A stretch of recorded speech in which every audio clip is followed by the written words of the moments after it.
And down near the goal line here, they're able to throw it in. And the key word, quick. Quick hitter. Out of his hands fast, into the receiver's hands even faster.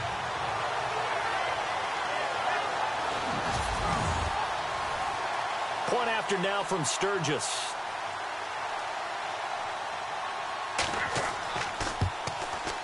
And this one's right through to make it a 14-3 ball game. Sturgis out now to kick this one off.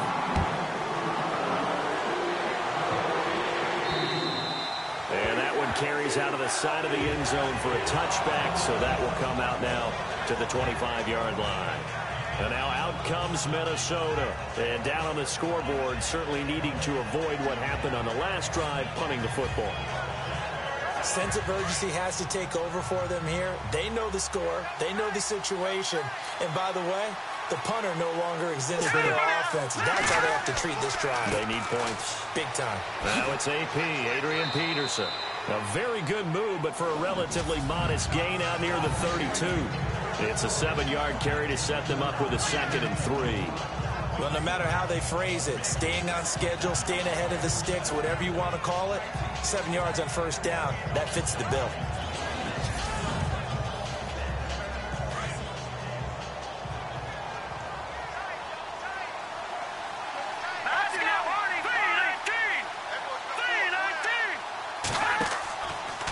Again, Peterson. And this time he's not going anywhere. They'll get him down right at the line of scrimmage. Call it no gain that time as it's going to leave him with a 3rd and about 3 to go. No gain on that run, and while this team is down, they're not out of it by any stretch of the imagination. Maybe you just have to think about different style of running in order to get this guy going. And they pick up the first down there with a gain of 4.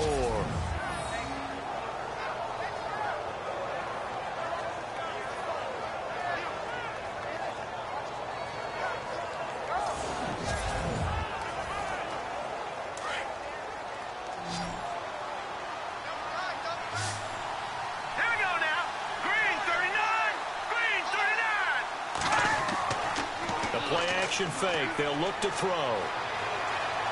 He's going to go for a big play downfield. So they took a shot on first down but couldn't connect. And you just know when that play call came in, their eyes lit up because anytime you get a chance to take a big shot downfield, that's a lot of fun, and they missed an opportunity.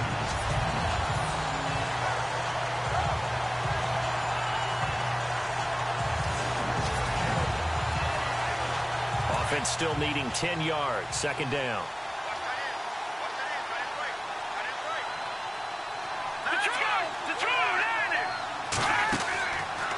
They'll set up a throw. Going right side here, and that's complete. And he's finally taken down, but not before getting across midfield and across the 45-yard line.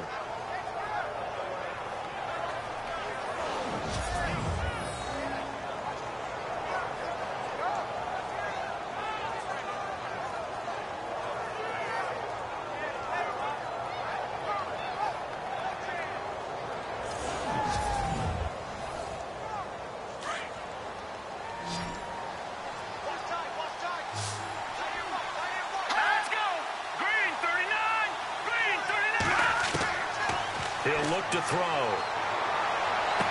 And the throw left sideline here is caught, but they'll rule it incomplete. Couldn't keep his feet in. 2nd down. Stephon Diggs, his intended receiver. And now it's 2nd down. Oh, he caught it.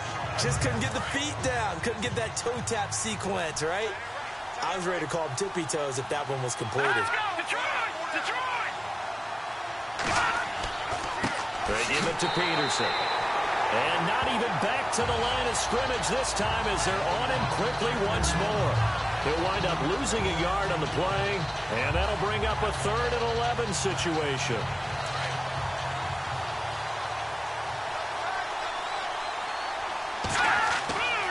He'll drop to throw. And Barnage has it on the right side. Just a 5-yard pickup, and it leads to 4th down. Partner, it's a lot of fun watching the NFL now, isn't it? Because when the big fella runs routes, it used to be when we were kids, he'd run about 3 different routes, and that was it. Now he can run anything and catch the balls we just saw there. And Quigley now on to punt as he sends this one away. And not what he was hoping for there, as this will hit in the end zone for a touchback. Philadelphia getting set to take the field. Last time they were out here, they had the benefit of good field position, led to a touchdown. This time, they're going to have to work for it. They are, but with that last drive that culminated in a touchdown, I think they carry that confidence into this one. Doesn't matter where you start with the football now, they have to feel great about their opportunity.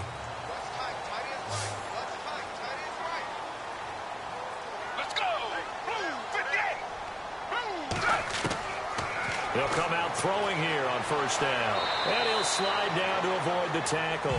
It's a gain of 6 on the play. And that'll bring up second down.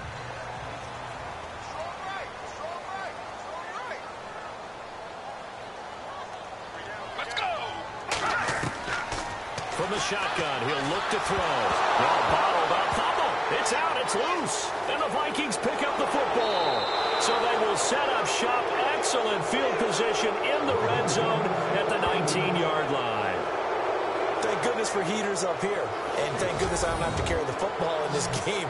It's January. It's cold out there. Trying to clutch the football and absorb the hits, not easily done. Yeah, we saw a product of the elements right there.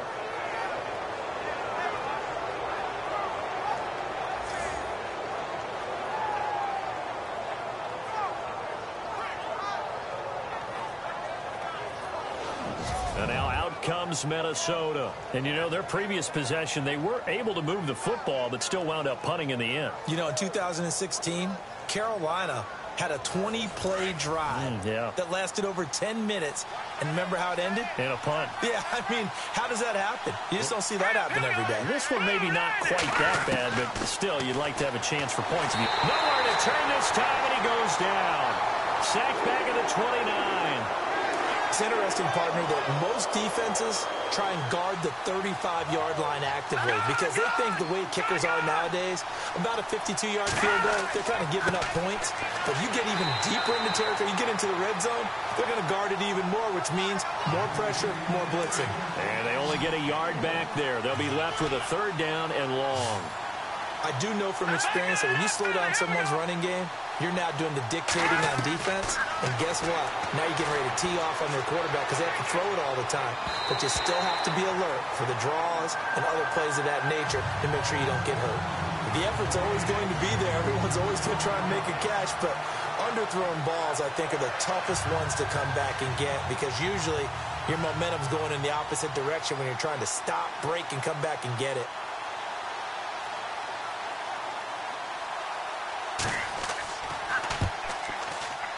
And Forbath will put this one through.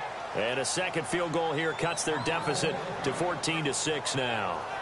So they recover the fumble but could not take advantage of the short field. They do get 3. And no one ever turns down 3 points going up on the board. But the offense will go to the sidelines wondering what if. While the defense on the other side, they'll celebrate holding them to just a field goal after giving up such bad field position.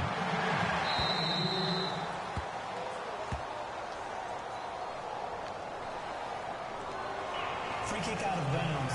Kicking team.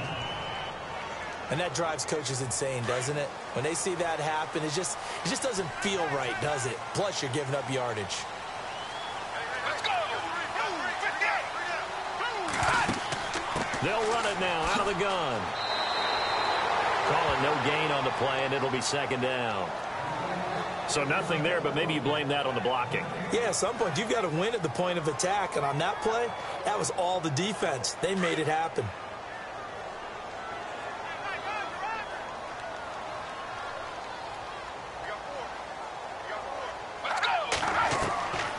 Now he'll look to throw here on 2nd and 10. Ertz over the middle.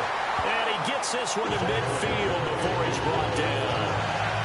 Give him 10 yards on that one, and that'll earn him a fresh set of downs. Many different ways to create space, but on that play, he did it with that big, wide body of his. Didn't get a whole lot of yardage on the play, but it did what it was supposed to. Pick up a first down.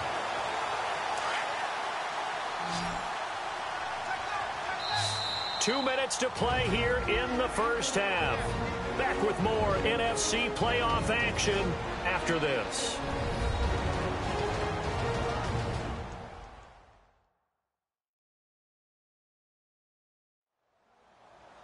A reminder, as we did all through the regular season, we'll check in with Larry Ridley at halftime. He'll have highlights and analysis of this first half of play.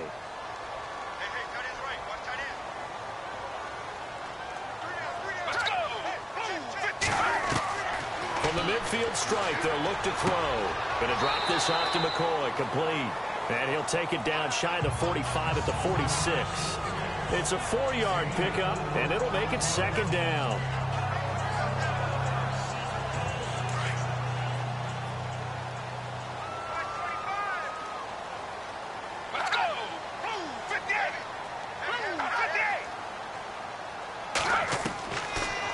Gun. They'll look to throw. Ertz has it left side. And he'll get it inside the 40 to the 39. It's a 7-yard gain there, and it's good enough to move the chains. 5th catch of the game for him there. Yeah, and the tight end position is now becoming a volume pass catcher. Used to be occasional, right? Safety valve. Throw one to him every so often, but mainly they want him out there to block.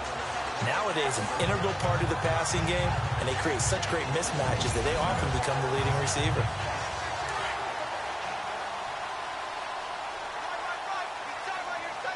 Let's go! 58! 58! Now back to throw. Jackson's got it over the middle. And he's going to get this inside the 30. And now we won't see a play on first down. We're going to get a timeout instead, as they'll stop it with just over a minute to go before halftime.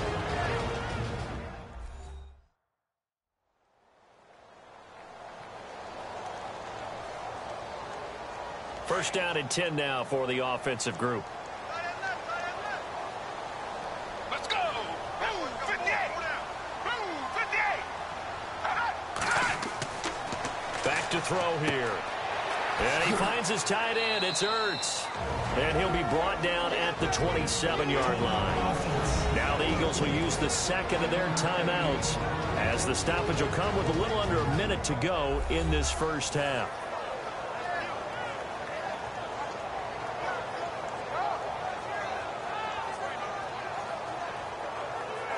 Completed pass play. Now let's see if they go back to the air or to the ground.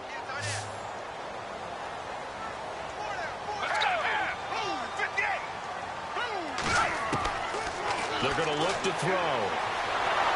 Nowhere to turn here, and he's going to go down. Back at about the 37-yard line. Everson Griffin.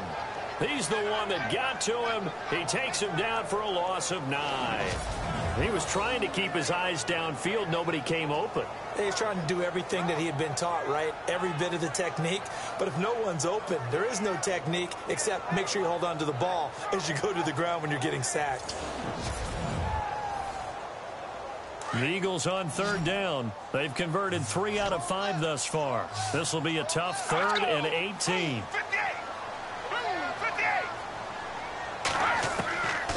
Back to throw.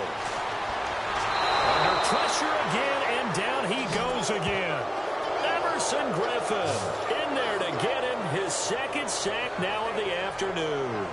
The amount of sacks that they've absorbed in this game is absolutely extraordinary. Let's just face it.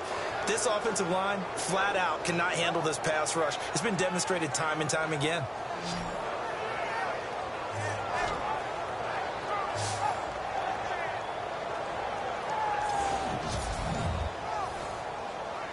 So now they're going to send out the field goal unit to, as they say, fire away from long distance. This will be spotted just shy of midfield, a 59-yard attempt. And this is good. He got just enough to clear the crossbar as he drops it in from long distance. And that will extend their lead here to 17-6. Thanks, Brandon, and welcome to our EA Halftime Report. I'm Larry Ridley. The Eagles are up right now and are looking to keep up the pressure moving forward. The Vikings won't panic either. They know they just need to take it one play at a time. All right, here we go. Let's take a look at some of the highlights from the first half. Now midway through the first, under pressure here, the ball is picked off. Jones is the one who makes the pick to give a boost to his defense. Offense out now following the interception. They'll go with the run here, and he'll go in from 7 yards out. The Eagles go up by 4. Now 1st and 10. Sproles is wide open here on the catch, and he ends up at the 39-yard line before he stopped on the play. Sticking with the same drive, Macklin's wide open here on the catch, and now they get in for the touchdown. Eagles go up by 11. So that's all for us here at the EA Sports Studio. We'll get you back out to the field now for some more playoff action. This one taken from the 7.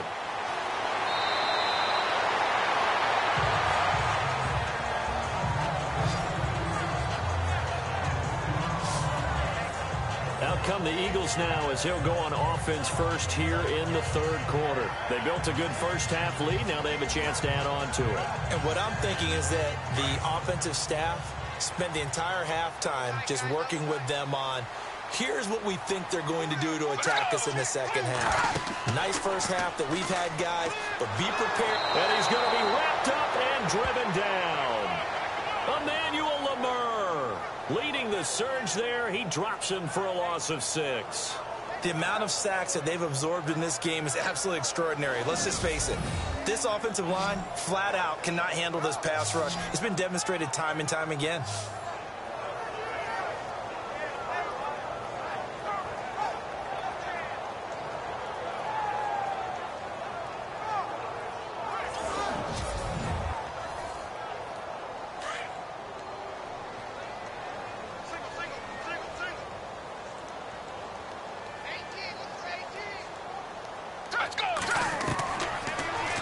Throw here out of the gun. Looking for Macklin, and it's intercepted.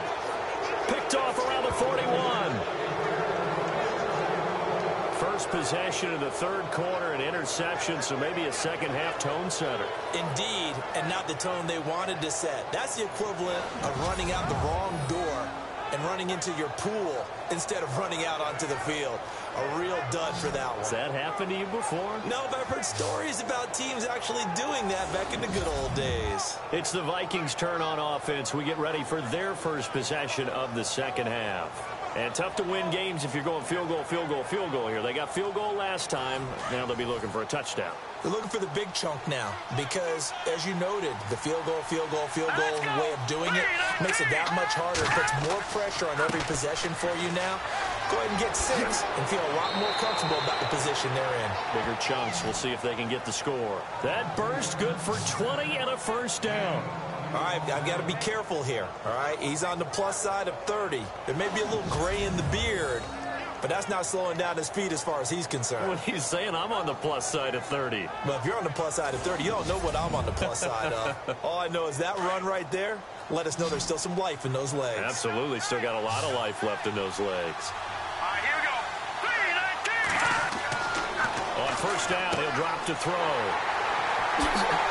And this one will be brought back to the 22.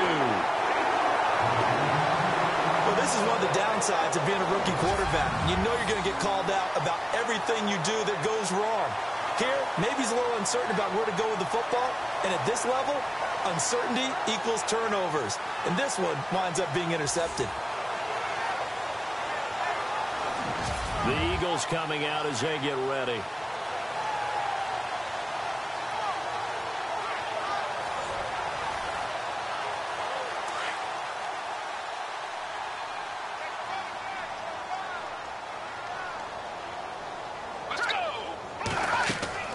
They go back to the air here after the INT on the last drive. And they're going to get this one all the way out across the 45. A really nice gain of 25 yards.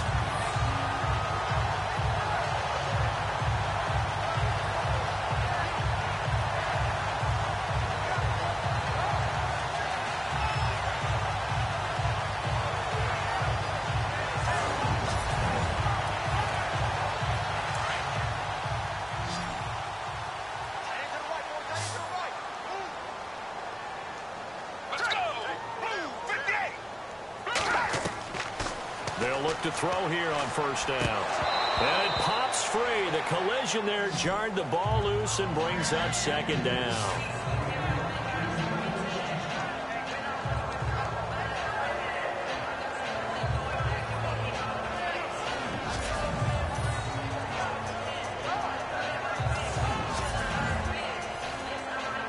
So 2nd and 10 here.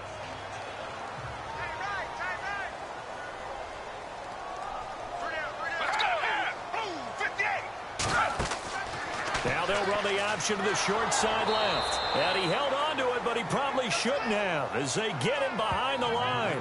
He lost 4 there, and it's 3rd down. I don't think there's any doubt that if it's me, I'd be really cautious about continuing to call this play because you got to know. Defenders, if they get a free shot at the QB, they want to take it, and they want to take it big. And they got it there on the option play for a loss.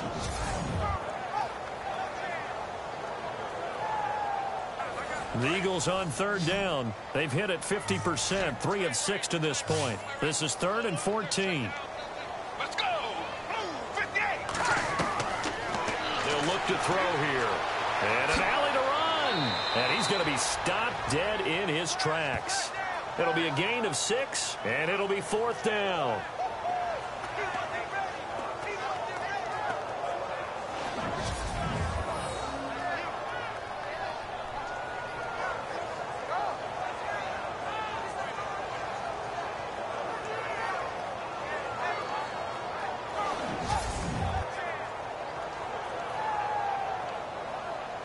Here's Donnie Jones now as he's on to punt for Philadelphia.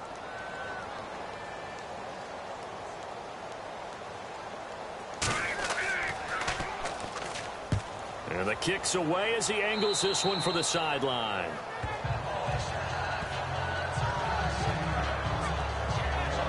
And out now come the Vikings.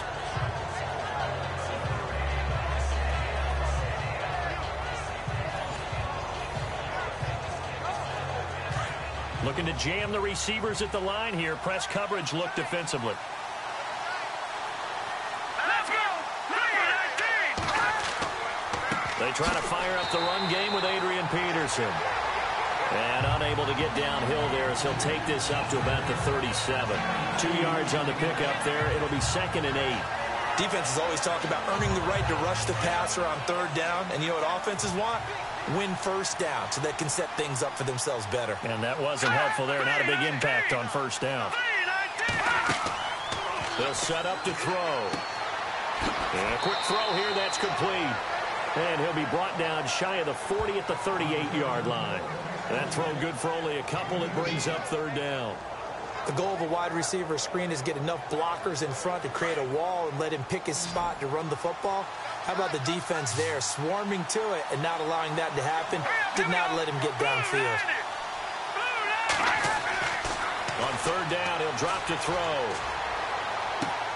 He's going to leave this for his running back. It's complete. And that play went nowhere. Losing yardage. It'll be back at the 36.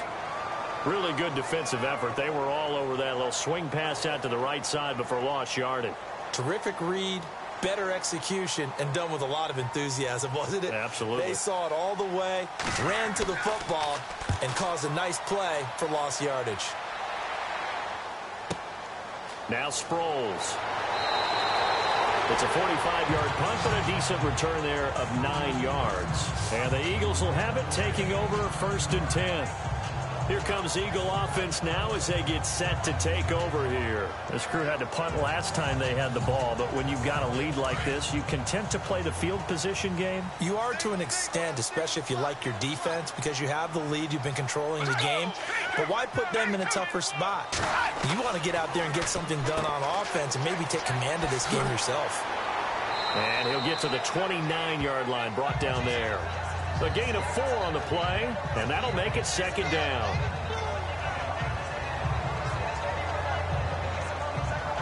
So they complete the pass, and now they face a 2nd down. Let's go. Now a shotgun snap as they'll look to throw. And he'll be brought down shy of the 40 at the 38-yard line. They get 9 out of that one, and as a result, the drive continues.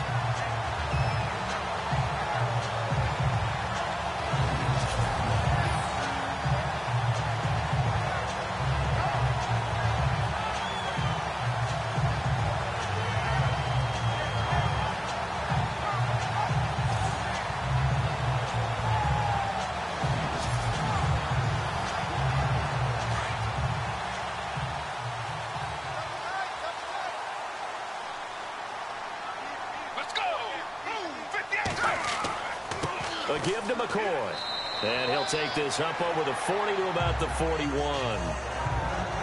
A gain of 3, second down. Third quarter and you've got the lead. You're not ready to go into that 4-minute offense to close the game out, but a running game can really benefit your team right now. They'll drop to throw. Over the middle, complete. That's Jackson. And he'll be taken down, but not before he gets into enemy territory. Give him 12 yards on that one. It earns him a fresh set of downs. So there on that play, offensively, they ran the crossing route. Defense was in zone coverage. So as a former DB, how tough is it to defend that? It's really difficult because your natural inclination is to chase the receiver and maybe leave your zone. So you have to have discipline in order to talk to your other coverage guys and let him know that that receiver's crossing from your zone to the next zone. He's coming your way. Make sure you have him. And then when the ball is actually thrown, secure the tackle. When they're moving on crossing routes, if you miss a tackle, it usually results in a big play. Back to throw now on 2nd and 10. This has been a tough one for this offensive line. It appears almost like they've been on roller skates this entire game, the way they've been pushed around. 6 sacks given up in this one.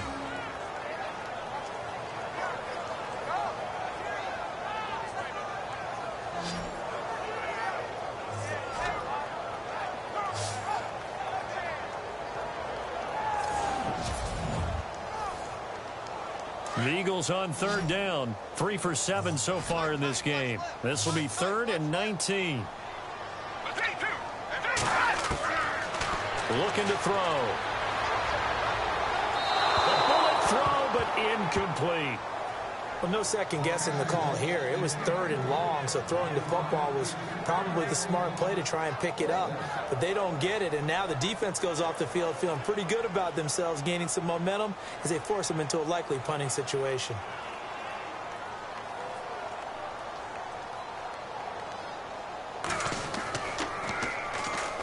The Vikings turn up the heat, and they block it. It's picked up. Remember, the ball is live.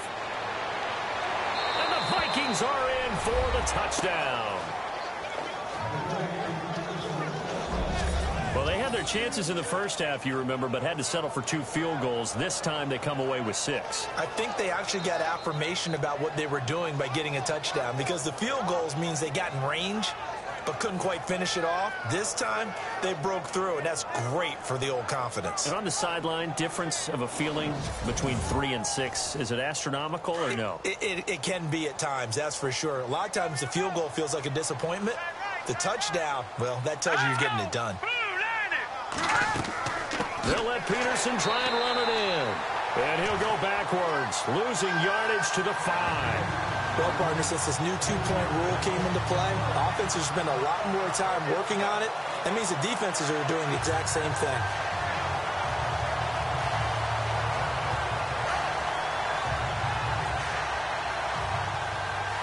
Forbat to send it away now following the touchdown. This will be fielded at the 6.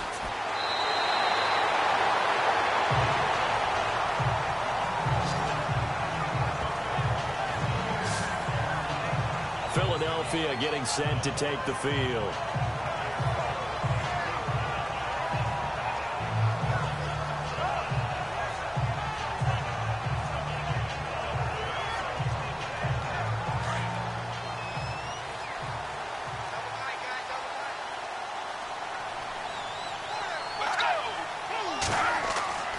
They'll start the drive with a carry by McCoy.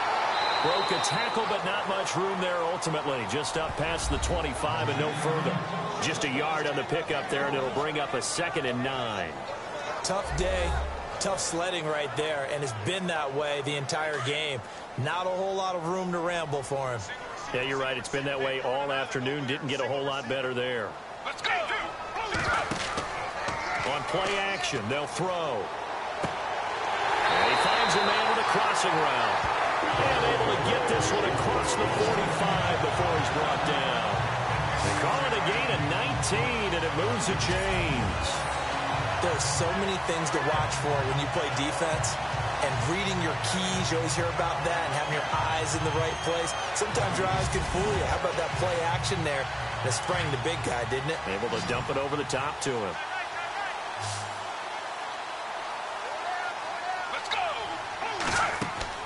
They go play action here on first down. And seeing no options, he just tosses this one away, incomplete. Now that'll bring up second down. Let's go. Blue 58. They'll run it now out of the gun. And he works his way forward for about 4 up to the midfield stripe. That second down play call was not to pick up the first down. It was to accomplish what they did, to get them into a manageable third down, because they had incompletion on first down, so they were behind the sticks, so to speak. They needed to make up some ground, and they did.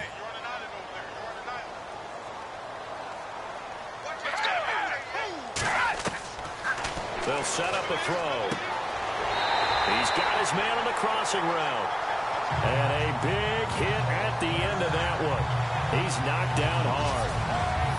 Give him 8 yards on the play, and they pick up the first. Like so many tight ends nowadays, they have no problem at all putting him in the slot and letting him go to work, and that's a nice pitch and catch right there for a first down.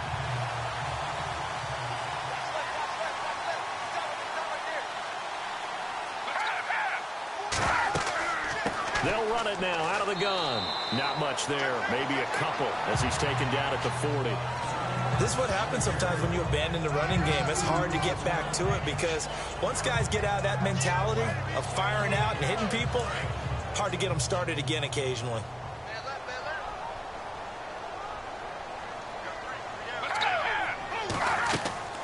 They'll go again to McCoy.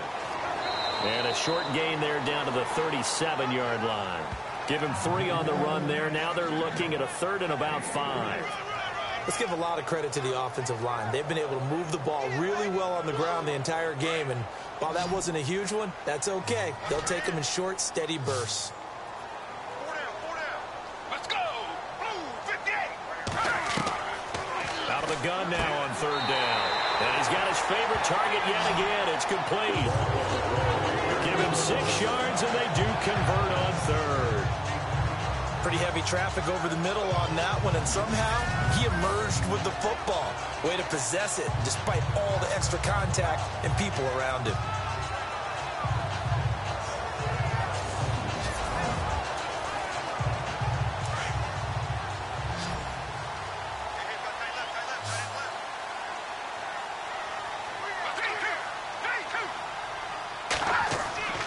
Back to throw now on first down.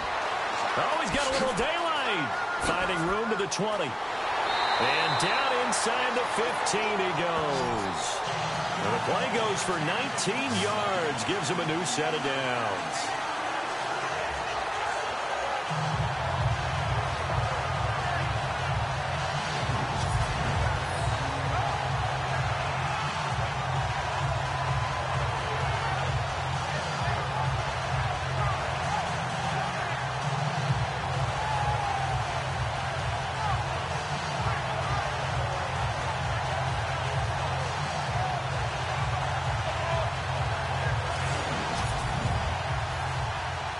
And the defense with their backs against the wall a little bit here as the offense is in the red zone. Let's go. Blue 58. Now a handoff. Running left is McCoy. And the second wave of tacklers is going to get him as they stop him behind the line. It's a loss of a yard there, and now second down. And frankly, Brandon, we're talking about things I'm not sure we ever thought we'd talk about in the NFL. And a lot of that is the speed at the linebacker position. A lot of these guys in college, they were safeties. They moved them up to outside linebacker to combat the spread offenses. And now we're seeing it in the NFL. Those same guys using their speed to make plays in the backfield, similar to that one. Let's go. He'll look to throw. And his throw's going to be incomplete. The veteran Jeremy Maclin was the intended target, and it's 3rd down. This goes to the goal line. You got to be very careful what the offense calls rub routes. When I call a pick trying to screen you off from your coverage, does a nice job of avoiding that and helping force an incompletion.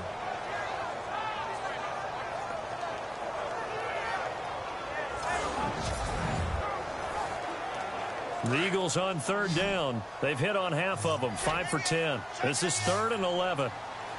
Let's go. Blue 58. He'll drop to throw.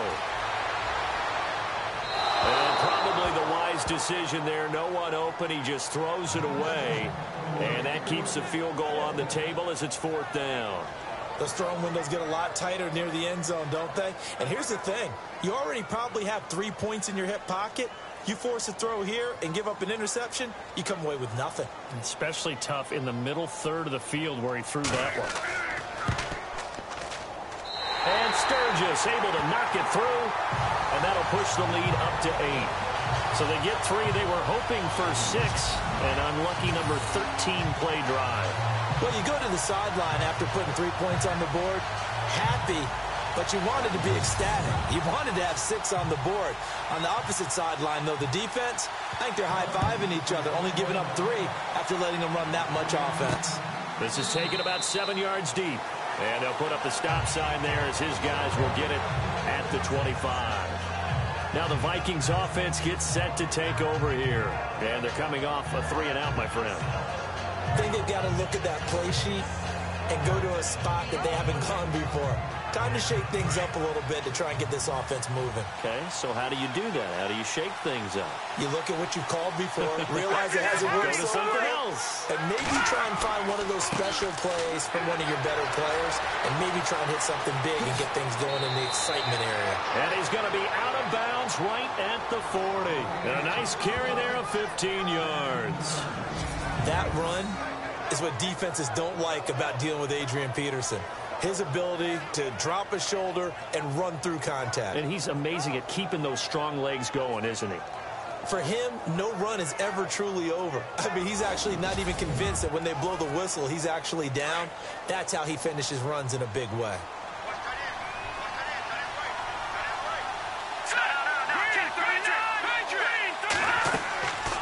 They run again on 1st down, Peterson. And he is swallowed up right at the line of scrimmage. No gain on the play. It'll be 2nd down. Well, he was stopped on that play, but he's had plenty of carries all afternoon. Every now and then the defense is going to win one, but I don't think they'll shy away from handing it to him the rest of the game.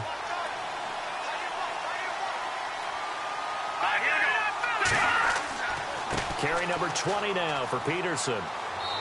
And he'll be brought down on what's going to turn out to be the final play of this 3rd quarter. 1 quarter remains for a trip to the NFC title game. We'll return with more after this. This is the NFL, and it's on EA Sports. And welcome back. We are in the city of brotherly love, Philadelphia. It's the Vikings in possession of the football, but they need some points. They're trailing here to start the 4th.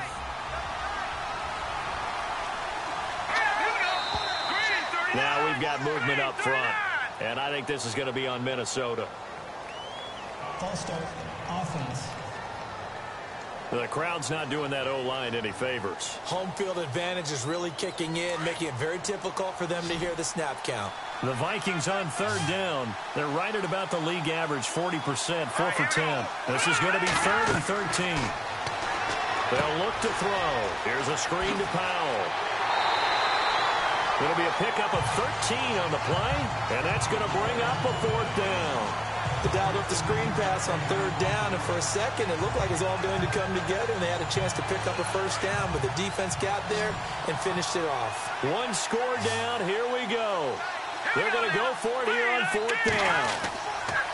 Got to try it here. He's back to throw. And that is incomplete. Mike Zimmer got to be unhappy with how that turned out. And this defense will take over right at midfield. So certainly not the way that they were hoping that possession would end, failing to convert on 4th. And now they've got to make sure that they keep their poise, they keep their confidence. Just because it didn't work once doesn't mean if they get that same situation later that they shouldn't go for it again. The defense feels great, but the offense, they can't be despondent. So out now comes the offense back onto the field.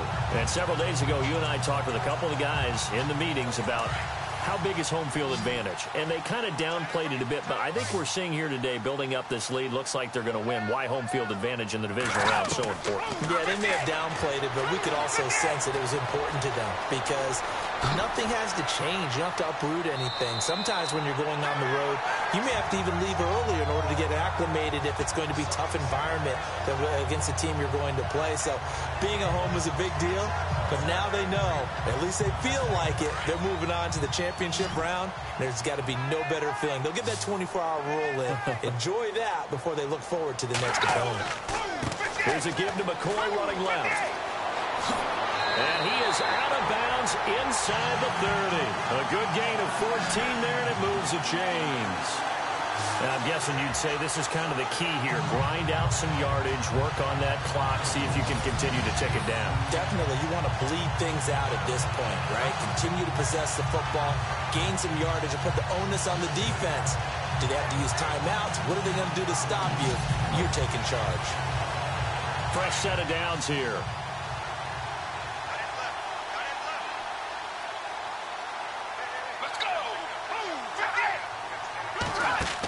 And they'll keep on the ground with McCoy. And he'll take this down just shy of the 25-yard line. Give him 3 on first down. It'll set up a 2nd and 7. Offensively with the lead, you want to run the ball, keep the clock going, but you also want to still kind of be in attack mode too, right? So how do you do that and not come back on your heels? Think about all the practices we've watched where they have that tempo period to go over things just like this, where they describe the scenario, tell you what they're looking for, and make sure that they're still attacking. Get it. And he'll take it into the end zone for an Eagles touchdown. Trey Burton, 26 yards. And the Eagles add 6 to their lead. Boy, it's nice to have that big, reliable target you can go to. Each and every time. A lot of people see that position as a fallback. Throw it to them when all else fails. Not at all. This guy can make plays, and that's exactly what he just did. Yeah, play here for a touchdown.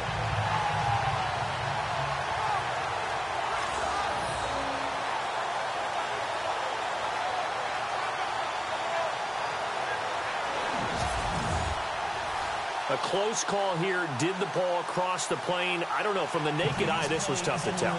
Always difficult when there's such a tangle of bodies around. You're just trying to find the ball and make sure just a portion of it crossed the plane of the goal line.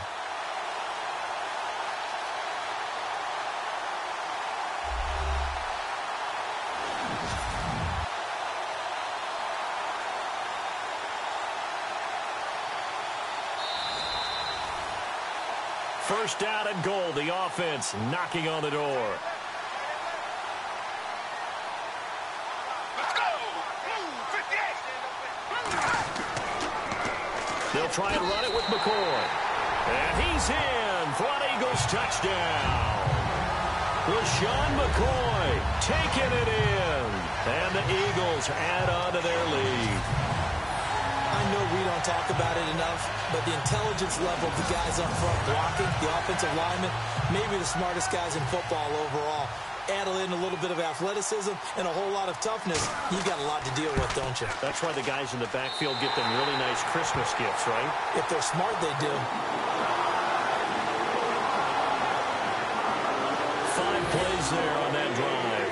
And it ends with a LaShawn McCoy touchdown run.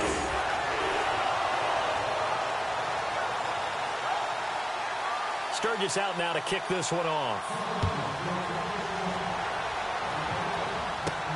This one taken from the 7.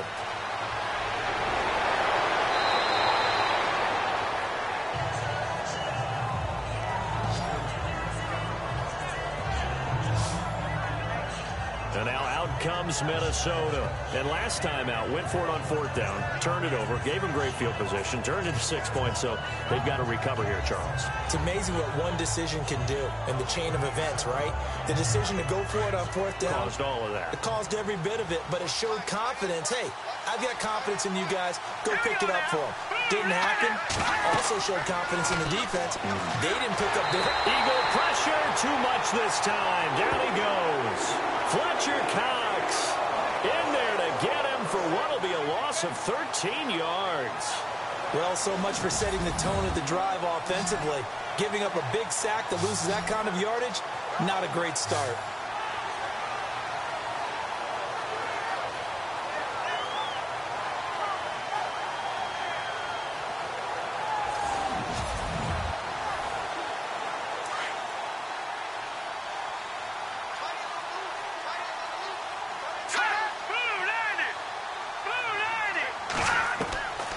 From the shotgun, he'll look to throw. And they will not get the connection there. It's incomplete. Fair to say, hasn't been his best game throwing the football, but also not getting a lot of help out there either. Yeah, you nailed it pretty well, you know. He's got to throw it better, got to get more help. Obviously one that should have been caught. They got to find a way to bring those two elements together so they can make some progress in this one. On third down, that's Peterson. It's a 6-yard gain, and it leaves them looking at a fourth down. But once again, a good example of situational football. That was third and very long, so you know they were guarding against the pass. And when they decided to run the ball, that was okay. Whatever yardage they picked up, as long as they didn't get to the first down marker, the defense was willing to concede, and they stopped them well short of a first down. And he'll keep this one away from Sproles as this is angled toward the sideline. And this punt will go out of bounds. I think it'll be inside the 25, and it will. Right at the 24-yard line is where they'll spot it. Here's the Philadelphia offensive unit now as they head out to take over possession. And that last touchdown drive they had very balanced. How key is that balance? It's huge because most of the time when we talk about balance is run, pass, almost 50-50. But most of the times when you talk to offensive coaches, they say balance is we do what we want when we want to. And that means that they're ahead of the defense, keeping them on their heels. Yeah, they imposed their will on that last drive. A big hit. Knocked down sideways. They give him 13 yards there on the play and a fresh set of downs.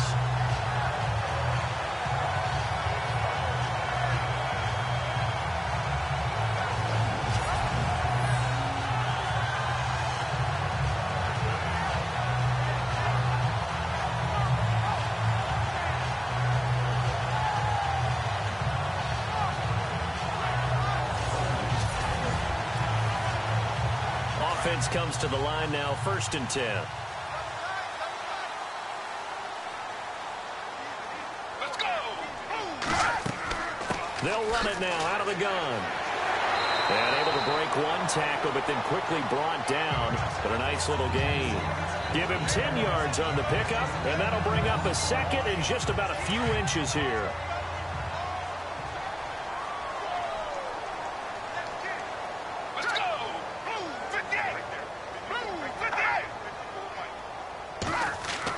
Again, it's McCoy. And he'll get it down to the 47 here. Call it a gain of 7, and it gets him a new set of downs. That was a good, nice, crisp run for a first down. I wonder if the defense might have been loosened up a little bit, maybe anticipating a pass instead of the run that they got.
Looks like the defense in press coverage here. Let's go. Now a play fake here on first down. And he'll take it down shy of the 45 at the 46. It'll be a pickup of only a yard, and that'll make this a second down. And ready now for 2nd and 9.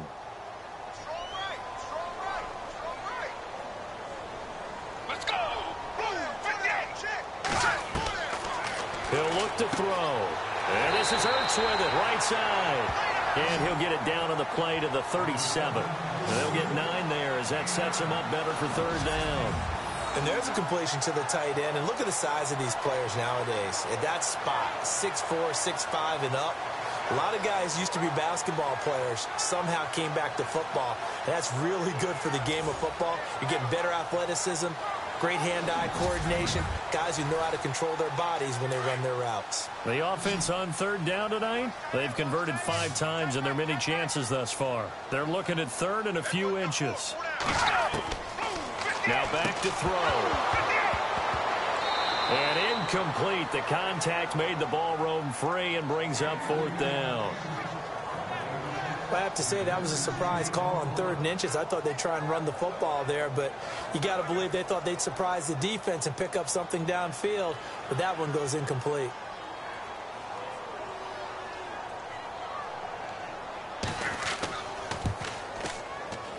And did he have enough? He did. He kept it on line and managed to tuck it into the bottom right corner. And that will make this now an 18-point ball game.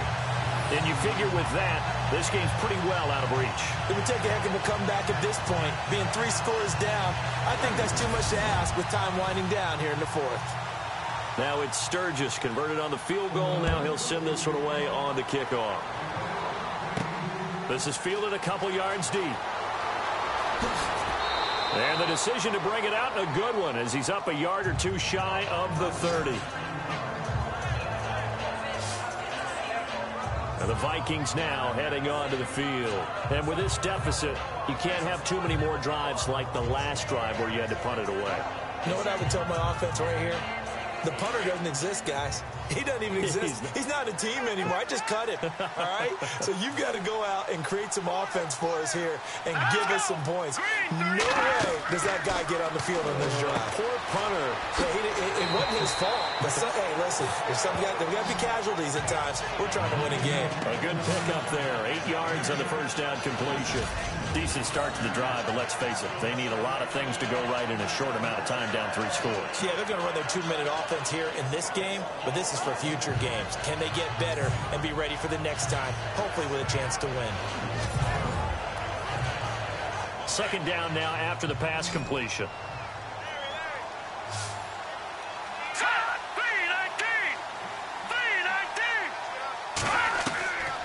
Out of the gun, they'll look to throw. It's Floyd on the right. The 5 yards on the play there as the drive will continue. In recent years, the slot receivers really gained stature in the NFL because they can do so many things. Yes, they can line up wide like your normal wide receiver, but to have that kind of courage and toughness to run routes in the middle of the field and become dependable targets for their quarterbacks and move the sticks, those guys are worth their weight in gold.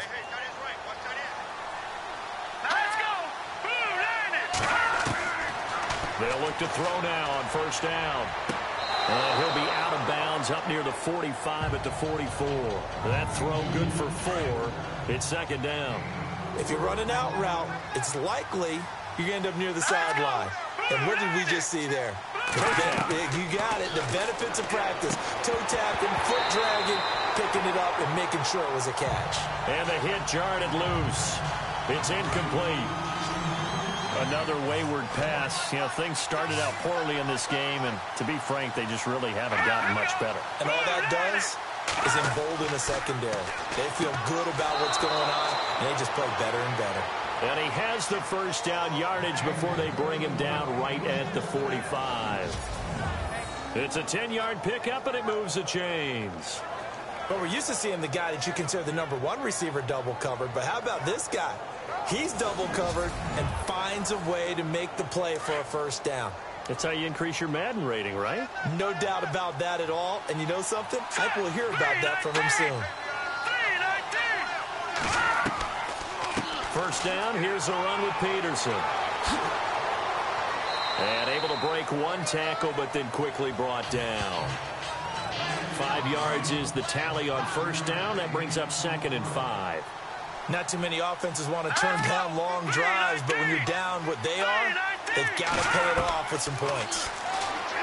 Back to throw here. And incomplete there. A nice hit. Jars the ball free and brings up third down. You get a tight end like this, and you know he's used to dishing out punishment, but here, he's one that has to absorb the contact, and as a result, unable to hold on to the football. Back to throw. And Barnage has it on the right side. And the stop here will come at the 38-yard line. They stop him for only 3 that time, and that'll bring up fourth down.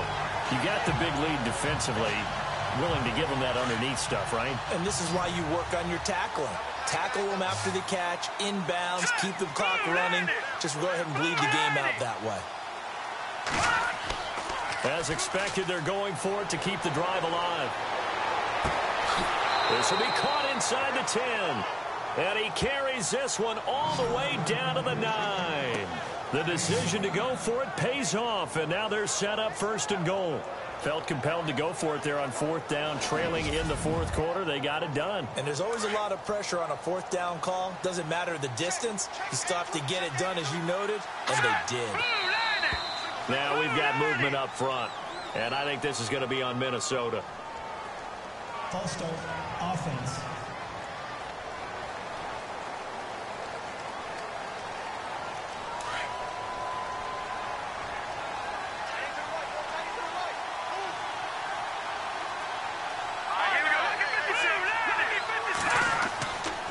Following the penalty, it's Peterson.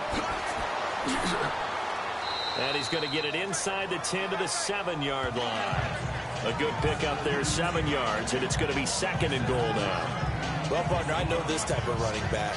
I mean, this size, this intensity usually gets better as the game goes on. I can just tell you from experience, the first few quarters, oh, you're eager. You come running up there, I'm going to tackle this guy. By the fourth quarter, you're coming up and thinking about it. And D-line wearing down. And he will score. Touchdown, Vikings.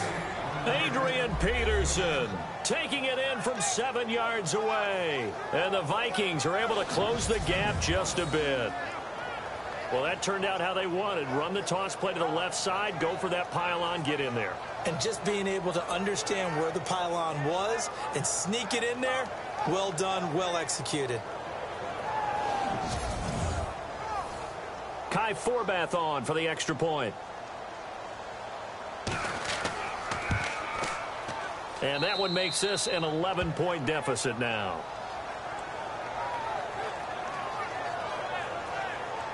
So that one a long 11-play drive. And it's capped off by a touchdown run by Adrian Peterson.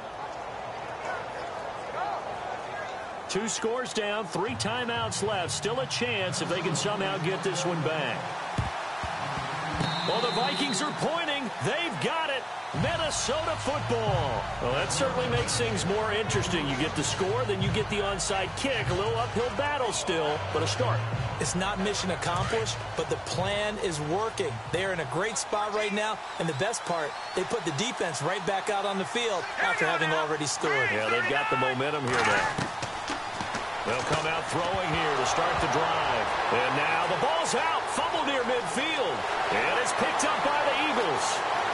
And he'll score. Touchdown, Eagles. So a great play there by the defense. If these guys are going to advance, and it looks like they will, this defense a big reason why. And they love carrying the mantle for this team, don't they? You see the way that they move around out there? They want to lead this team deeper into the playoffs and hopefully onto the Super Bowl. And that return for a touchdown certainly helps that cause.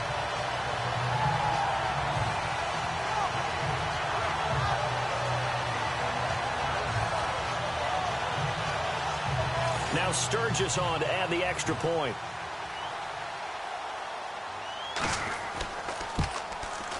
And the lead is up to 18 now.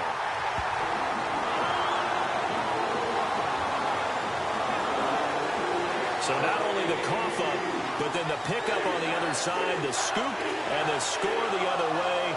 The fumble return for a touchdown.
Hello, everybody. I'm Larry Ridley. Welcome to Madden 18 on EA Sports. Thank you, Larry. It's the NFL on EA Sports as you take a look live there. Who will punch the fourth and final ticket to the conference championship round? We'll know soon enough as we are underway here on a January afternoon.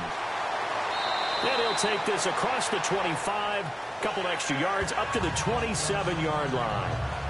So now here comes the Eagles offense as they get ready to take over. And they'll be led out by the man running the show, Charles, their quarterback.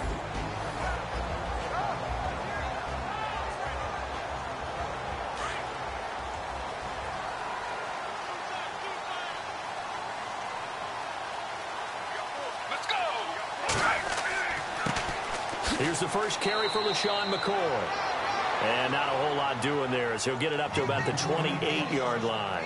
Credit him with a 1-yard gain there to make it 2nd and 9.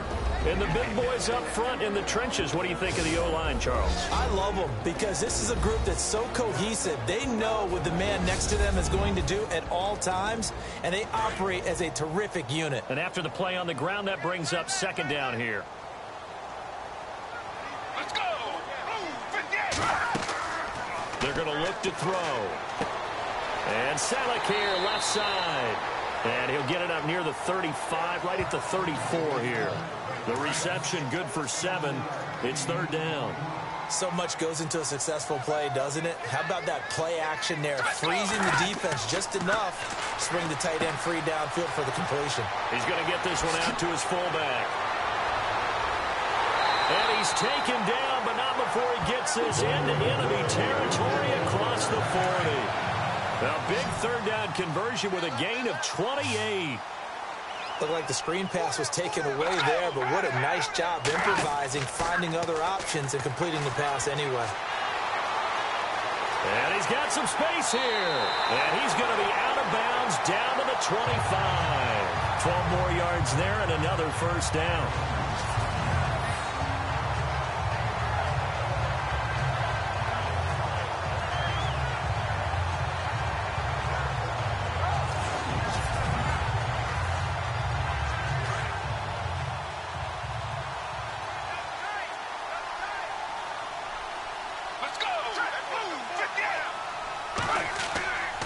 Here's a play fake as they set up to throw. And no escaping this time as he'll go down. They got him for a sack. Daniil Hunter in there to get him for what will be a loss of 13 yards.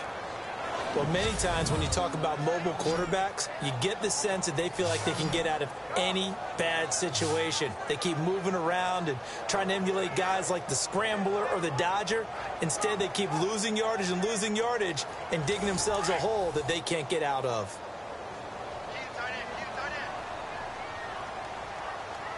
Let's go. Blue 58. They'll look to throw here. Going to drop this off to McCoy. Complete. Takes this to the 32, maybe the 31. Defensively rallying to the ball after the nice move. And they're getting him involved early. You feel like they saw something on tape, or they just have a sense with him because he's had a good week of practice or something in that area that they want him involved. Just as you said, they want him to touch it either in the running game or the passing game, but they must like the matchups they're getting. Now on 3rd and long, they'll look to throw. Touchdown, Philadelphia. Deshaun Jackson, 32 yards. And the Eagles have taken the early lead. Looking sharp on that first drive. These guys, of course, coming off back-to-back victories. And you see that kind of advancing into this game, don't you? You certainly do. And when you have a team that doesn't get too full of itself, even though they've won 2 games in a row, you get the end result that we saw there. That nice open.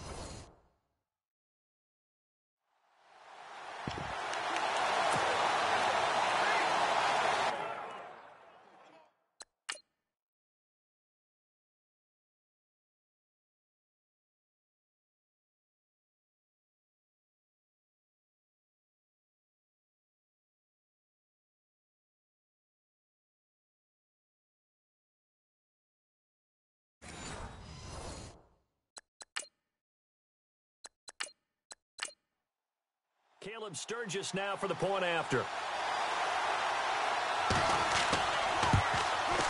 He's got it, and the Eagles lead at 7-zip.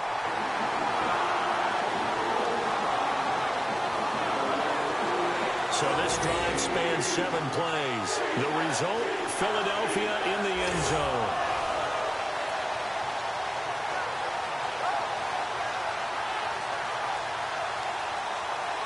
Sturgis out now to kick this one off. This is fielded at the goal line. Oh, and now he bowls him over.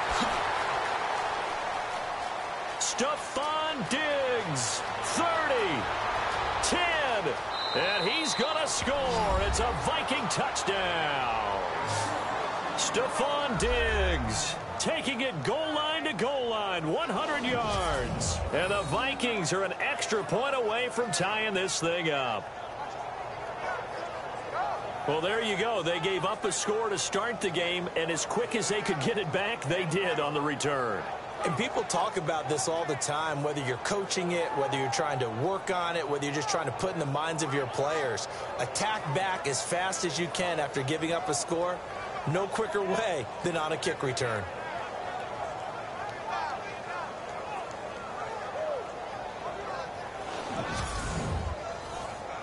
Kai Forbath on for the extra point.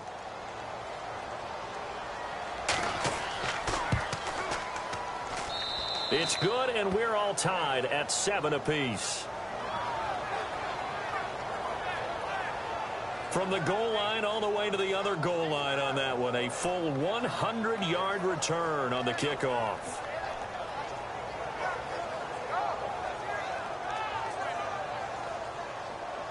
So a tie ball game here as the kick's away. This one taken from the 7. And not a bad return here. He gets it out to the 25-yard line.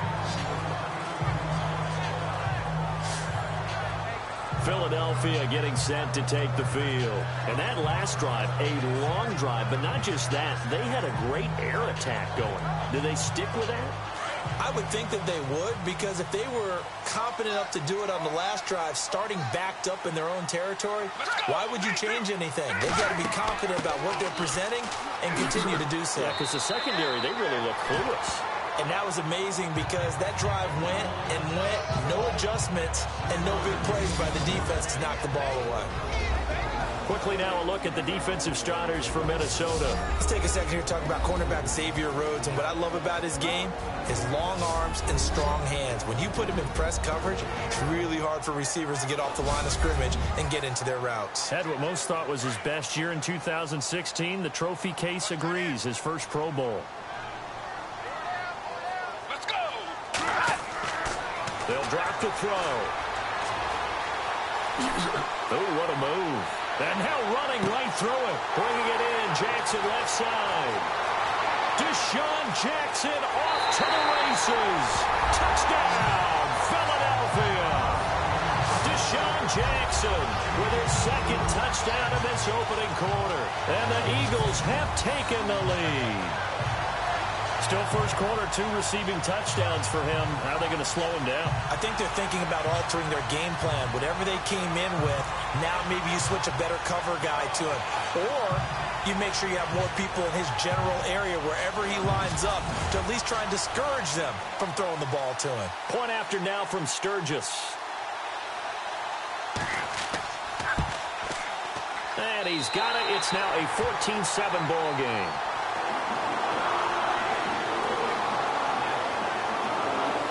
Pretty clean and simple there. Just 2 plays. The long pass resulting in the touchdown on play number 2.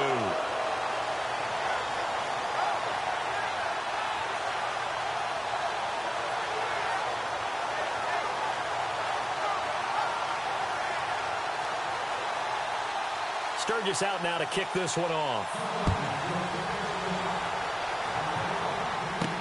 This is fielded at the goal line. And the decision to bring it out, a good one, as he's up a yard or 2 shy of the 30. So here's the Viking offense making their way out. And they will be led out by their 6'4" quarterback.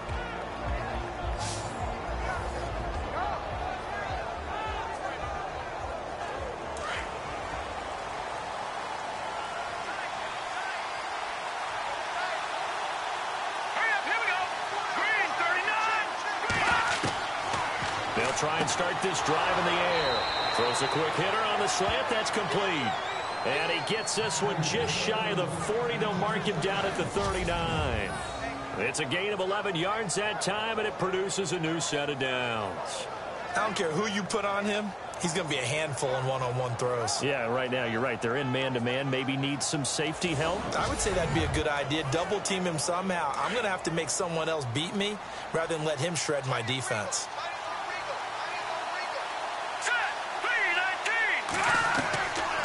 They'll look to throw here on first down. He's got it complete to Stephon Diggs. And he'll be taken down, but not before he gets into enemy territory. 14 yards that time for number 14. One of the selling points of the in route is it gives the quarterback a really nice sight line to his receiver and almost on a direct shot able to throw the ball into the middle of the field and have a great chance of success as they did on that play.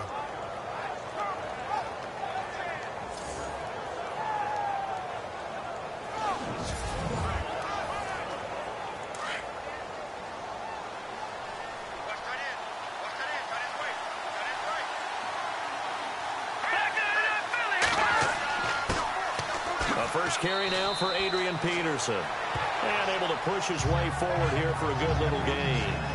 And give him 4 yards there. It'll be 2nd and 6. Here's the offense, and when you talk about this offense, you certainly have to talk about all-day AP, Adrian Peterson. Does not shy away from contact. Also has the speed to go the distance. It's the rare combination that you get from one of the great runners of all time in the NFL. 2,000 yards every year is the goal. I never bet against him. They'll set up to throw.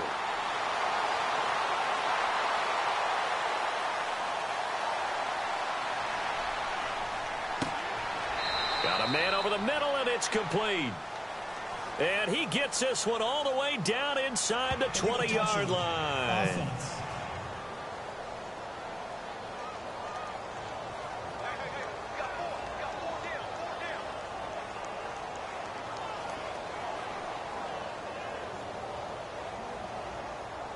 And the line to gain here is the 37 on third down.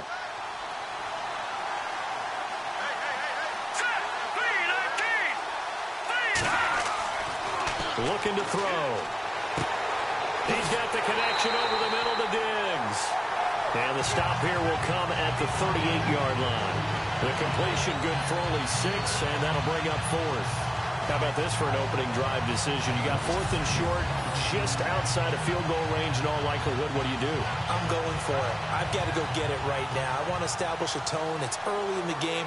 I want to let my offense know that I believe in them. And you know something else? I let my defense know I believe in them also by taking that gamble. If we don't get it, it's okay. You guys will cover for me.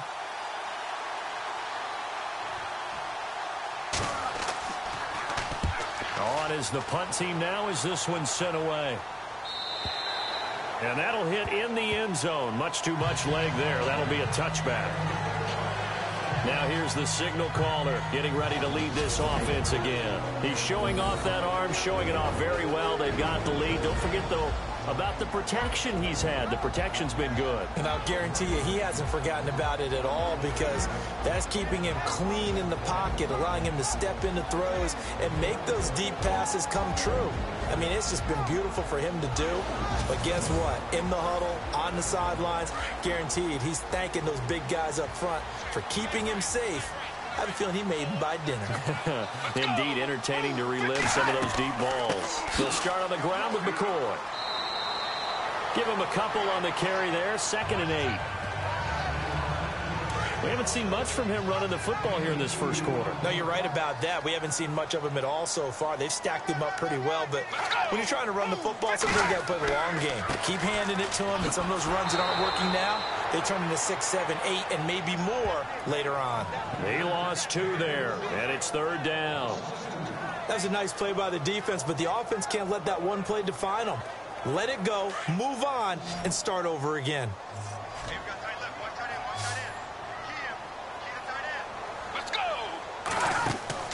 On play action, they'll throw. And he is out of bounds, getting it across the 30-yard line. The 13 yards that time of the first. And that's how you pick up a first down. Not only does he make the catch, but has enough body control to get his feet down inbounds, toe tapping and dragging to make sure he gets it done.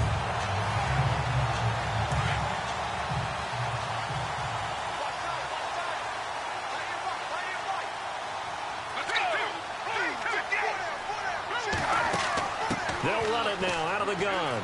And some room to maneuver.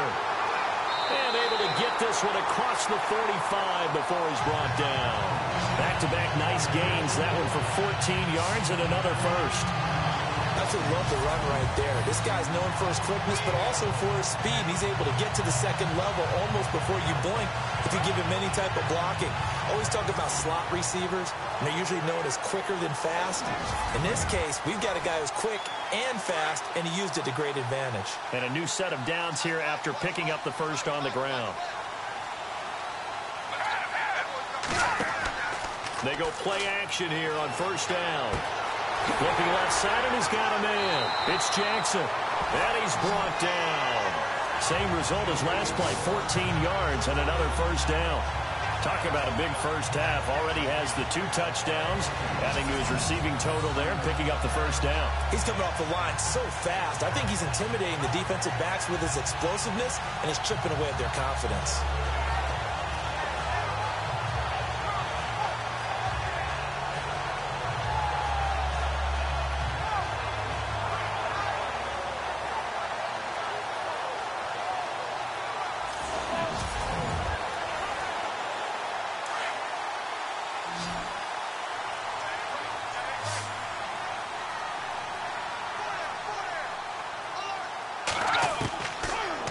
First down, he'll drop the thrower out to the flat. That's complete to his running back. And they'll be inside the 35 now at the 34-yard line. 4 yards on the pickup, and it's a second down.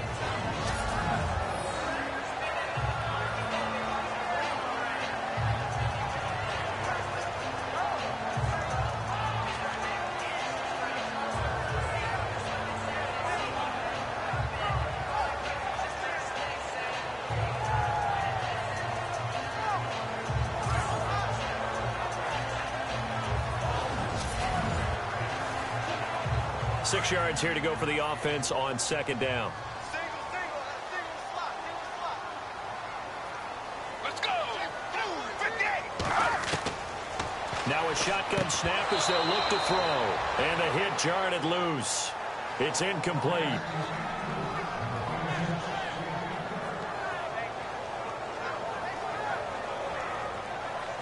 The Eagles on third down. A perfect 3 for 3 as they look to keep that streak going. This will be 3rd and 6. Let's go. Blue 58. They'll run it now out of the gun. And he's able to pick up the first before he's taken down at the 27. 7 yards there, good enough to move the sticks. I definitely like the play call. You don't expect it on 3rd and 5, 3rd and 6, do you? You expect a pass play. Had a little courage there to call the run, and boy, they were successful.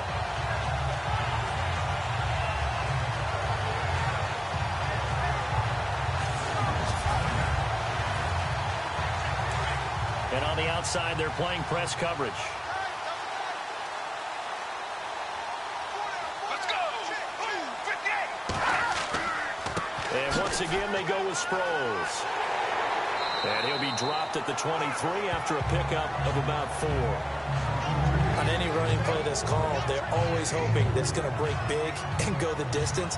But when you get a nice game like that, you're able to do so many things anyway. You can come back and run essentially the same play again, continue to move the ball on the ground, or you can decide to throw the ball now because usually you have the defense back on its heels. He'll drop to throw. Ertz over the middle. And down inside the 15 he goes. A nice pick up there, 10 yards, and it'll move the sticks. And a good quarterback facing zone coverage. If he has just a little bit of time to survey the scene, that's what's going to happen. No doubt about it. If there's no pressure, he's going to continue to pick them apart because he'll have all that time to find someone open downfield. You can only cover for so long. So maybe they want to go to a zone blitz scheme, get a little bit more pressure. Remember when Carolina did that against Denver? They lost the game ultimately.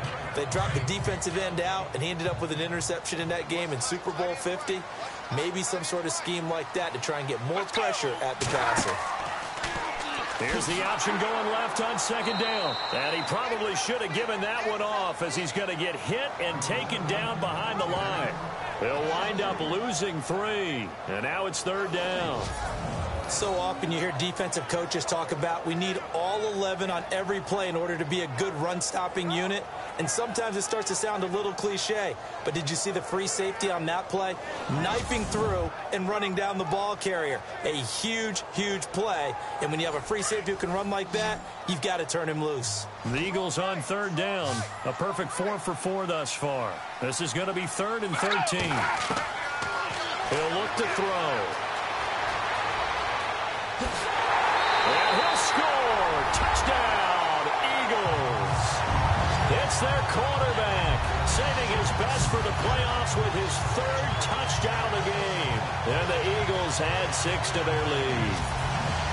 Well, Brandon, if we go back to our meeting with the offensive coordinator, he showed us his script. Didn't show us everything now.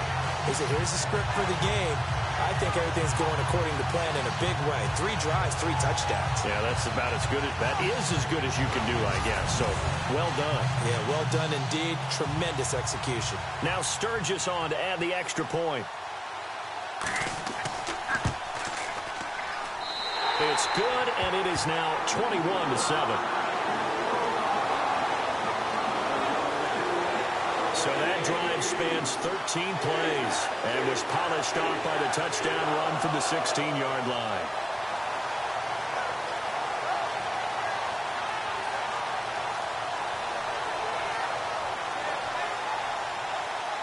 Sturgis out now to kick this one off. This fielded at the 2.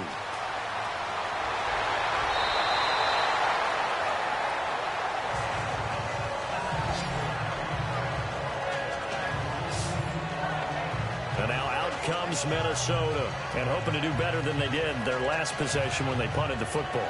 Appeal to the vanity of your offensive line. Tell them that they control your fate. Leverage guys. Win the line of scrimmage. If you do that, you start to win first down. You win second down. And guess what? You start accumulating first downs, and that's what they need in order to not punt the ball again. He'll come out throwing here on first down. He couldn't quite hold it. Got hit. Ball pops out. Incomplete.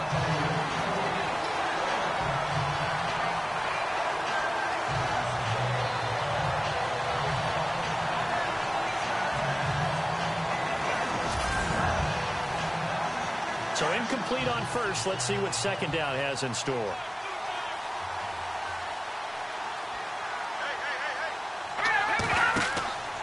From the pistol, they run with Peterson. Oh, an absolutely filthy juke. He's got some space now. He's at the 30. Touchdown, Vikings. Adrian Peterson, 73 yards. And the Vikings get the quick strike touchdown. And with his speed, if he just finds the slightest crease, he can take it the distance like he did there. How about the leverage up front? Offensive line out leveraging the defensive front to create that space, that crease that he was looking for. And once he hits open field, he's going to be very difficult to catch and corral. Forbath to add the extra point. It's up and good. This becomes a 21-14 ball game now. So 2 plays on that scoring drive. That's how they drew it up. And the long run into the end zone, and what a run it was.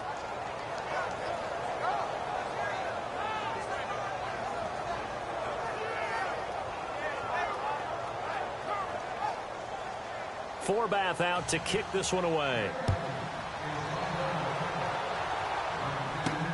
This is taken at his 4. And it's a pretty good return here as he'll get it up to the 29-yard line. Deshaun Jackson getting set to go again on offense. Making his presence felt early in this one. First half, already over the century mark. How about the yards per completion, too? That's a pretty darn good number there. Number of catches, but he's shredding defense, is getting big yardage with each and every one of them. Let's go. Now a play fake here on first down. Looking downfield for Godwin. And incomplete, a drop there in the middle third of the field. That'll bring up second down. On every offensive coordinator, every play caller sheet, they have about 5 or 6 plays per game that they call shot plays or big plays. And you don't get many opportunities to dial them up. And they just did. And they drop it with a great chance to make a big play. That's going to hurt. Let's go. Blue 58. On second down, it's McCoy. Oh, and now he bowls him over. Found a little room there as he's up to about the 37. And a nice job to get 8 there after the incompletion, and now they'll look at a 3rd and 2 coming up. There's so many definitions of a complete back. I think most people think a guy can block, a guy can catch, and a guy can run. But how about when you put it all together as a runner, and you can fake people out, you can be shifty, and also run with some power and break tackles, as we just saw on that pickup. The Eagles on 3rd down. No problems to this point. A perfect 5 for 5. Here it's 3rd and 2. Let's go. Blue 58. They'll set up a throw. And some space here.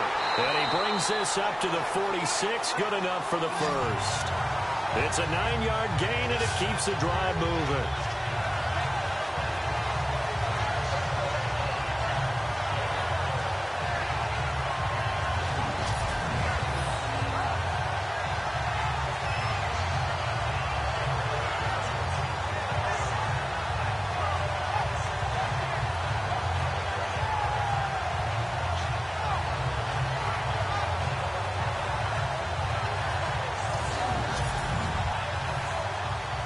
The offense lining up 1st and 10.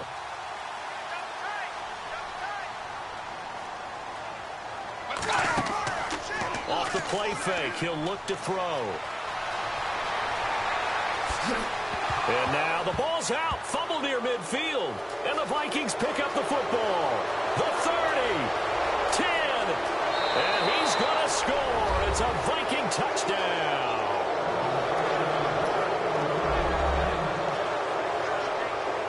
So the defense offense forces the fumble. They get the score, and a guy on defense becoming offensive there, Charles. And you know they love that. Any guy on defense loves to pick up the ball and have it in his hands and try and score himself.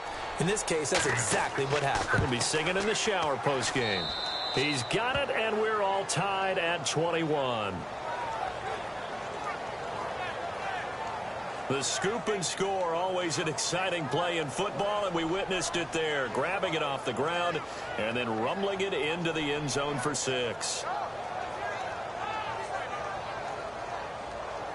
So we're right back where we started, all even as the kick's away.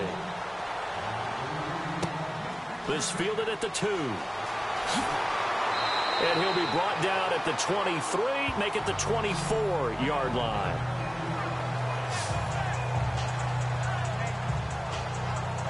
They'll come up now with the clock showing 3 seconds to go here in the first.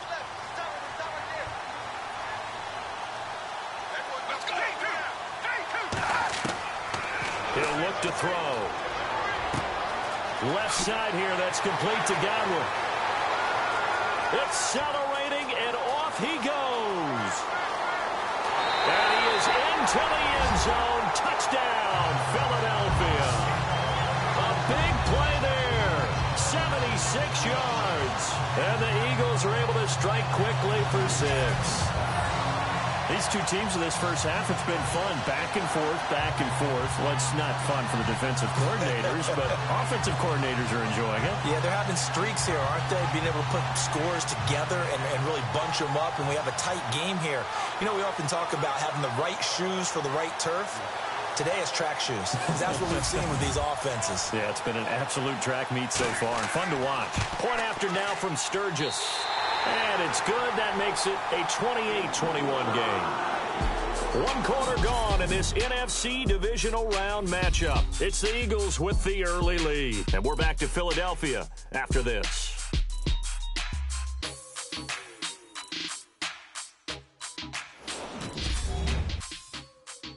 The NFL on EA Sports is presented by Snickers. You're not you when you're hungry. Snickers satisfies. Back live with Charles Davis. I'm Brandon Gaudin. It's the Eagles with the ball here to begin quarter number 2, as we'll see one following the score on the final play before break. This fielded at the 2. They'll bring it back to just about the 25. Call it the 24-yard line. And now out comes Minnesota. And Charles, the way touchdowns have come so fast and furious for both sides in this thing, it's starting to feel a little bit more like maybe a tennis match in a football game. Yeah, I like your description there. Maybe we're sitting in a nice royal box watching this type of a game. But let's face it, right now, the way it's going back and forth, it's going to come down to who can get a stop. They start the drive with Peterson. He'll be tackled shy of the 35. Shifty footwork gets him a little extra on the play. 8 yards on the pickup, and now they'll have some options on second and short.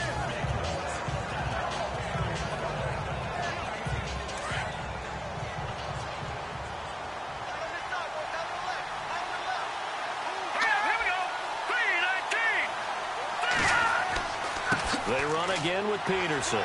And now running right through it. And they get him down, but not before he takes it across the 40-yard line. Give him 10 yards on that one, and that'll earn him a fresh set of downs. We use the word relentless a lot with guys who are aggressive on the field. In this case, it really fits, doesn't it? How about his ability to break tackles and his feet never stop moving?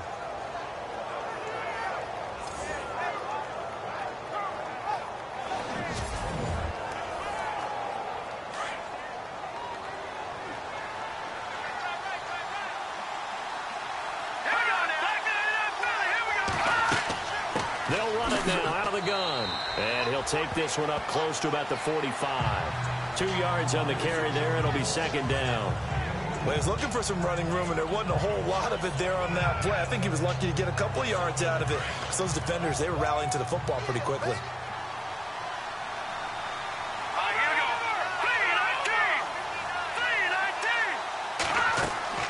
They'll run it now out of the gun. Good cover defensively as they get to him just beyond the 45 after the broken tackle. He'll pick up only a yard there, and it'll leave him with a 3rd and 7.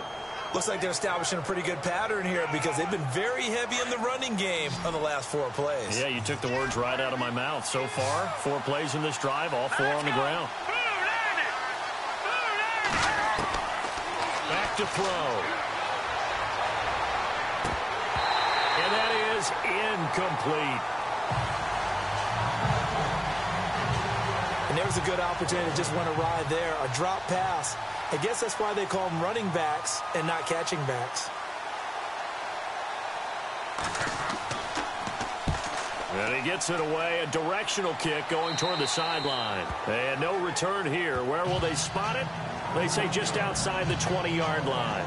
Now we get a peek at the captain of this offense heading back out there. And how about the start so far, Charles? 3 first-half touchdown passes. And that's how you generate excitement on a team. Keep your offense moving at a really high level. And it's also how you establish leadership by playing that well. 3 touchdown passes, that's the way to lead. Now he's just hoping for number 4. Breaks the tackle. He's got room to run. He's at the 50, 30, past the 20. And he'll take it into the end zone for an Eagles touchdown.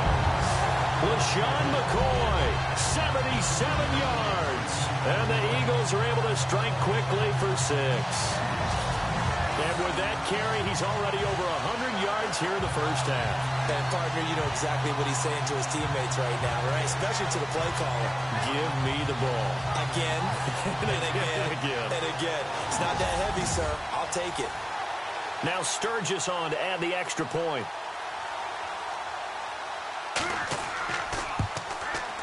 And he's been a busy man, 5 for 5 now as he knocks another one through to extend the lead. Sturgis out now to kick this one off. This is taken at the 3. And he'll take this across the 25, a couple extra yards up to the 27-yard line. Adrian Peterson now getting ready to go again on offense. Now he's having himself a little bit of a banner game. His team right now, though, losing. Needs a little bit of help, and I kind of equate it to a basketball game where you have the big score, and sometimes your strategy is, okay, he can go ahead and have all of his points. Let's hold down everyone else, and that's the way you win the game. And right now, he needs everyone else to start scoring, quote-unquote, as he's been. Yeah, he's hoping to keep it close so maybe they can keep it on the ground, not start to go through the air as much. And it pops free. The collision there jarred the ball loose and brings up second down. Well, I guess we just discovered that someone is certainly not going to sit back and just take it in this game, huh? No, they were trying to get that touchdown back in one shot. One shot, trying to help out his defense and let the other team know they were coming after him. Give him 6 on the play, and they're going to face a third down. Here we go now. 3-19. Back to throw here. Quick hitter here, it's complete. And he'll be brought down right around the 37. They get only 4 that time as that leads us to a 4th down. Well, it wasn't a big strike, but that completion put them in really great range. What do we have now, 4th and inches? Yeah, it's not more than a half a foot. You know what I would do here? You would always go for it. I'm one of those guys. This is away and a very good kick angled for the sidelines. No returning this one. It sails out of bounds, and they'll spot it right at the 20. Here comes LaShawn McCoy as he trots back out there now. We're in the second quarter. They've got the lead. The lead, though, not so much because of the ground game, because of their air attack, Charles. So what they're seeing so far is the possibility of things loosening up later in the ground game. Through the air first, maybe they have to start respecting that even more as the game goes on, and then there will be running lanes to find later. Yeah, try to get him more involved here on this drive, maybe. So a jump there defensively. And it's a killer. Watch the football. Don't move across the line of scrimmage until the ball moves.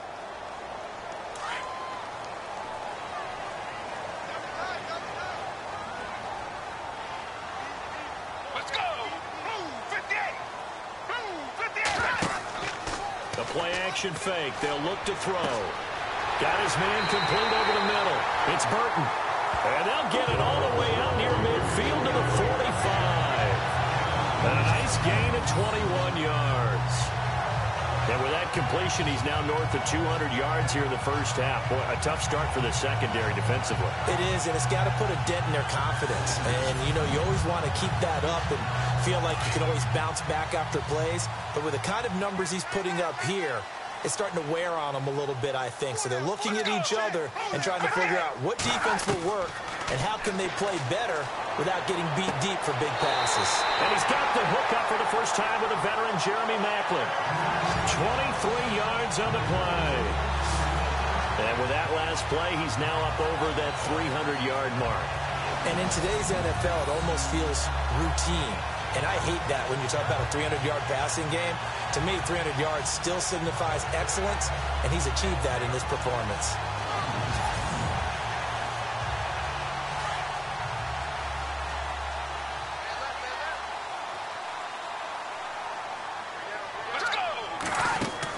They'll run it now out of the gun. Oh, he did it again. And McCoy loses the football. And this is going to get out of bounds, so they will gain a bit of yardage on the play, actually, and they'll hold on to the football as well. I don't know about you, but I could hear and feel the sigh of relief all the way up here in our booth. That was palpable. The sideline, the friend there. No doubt about it. If ball goes over the sideline, able to retain possession, no turnover. I know his coaches are screaming, just hang on to the ball, man.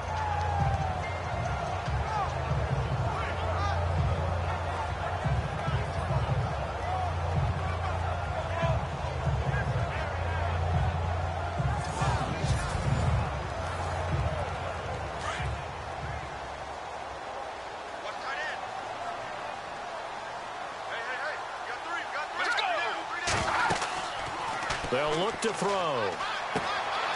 Wide open receiver complete.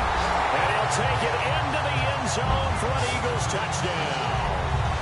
Deshaun Jackson saving his best for the playoffs with his third touchdown of the game. And the Eagles add on to their lead.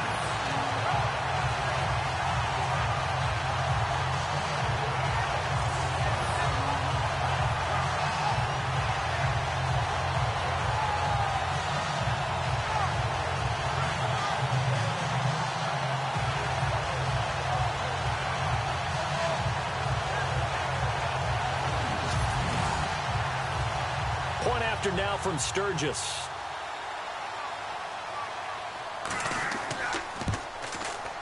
And the lead now to 3 touchdowns at 21 points.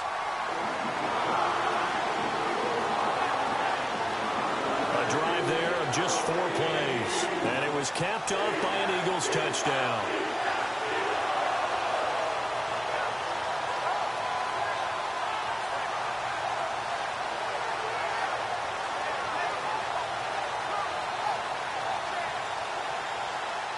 Sturgis out now to kick this one off.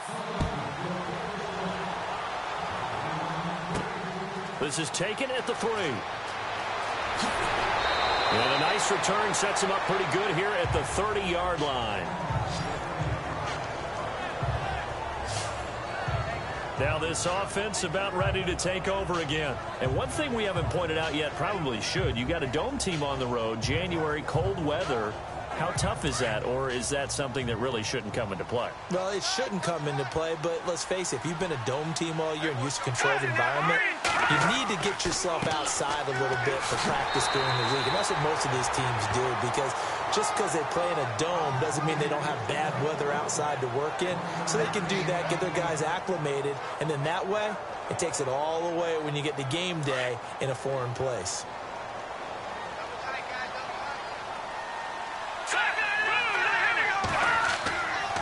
They run the counter now. It's Peterson.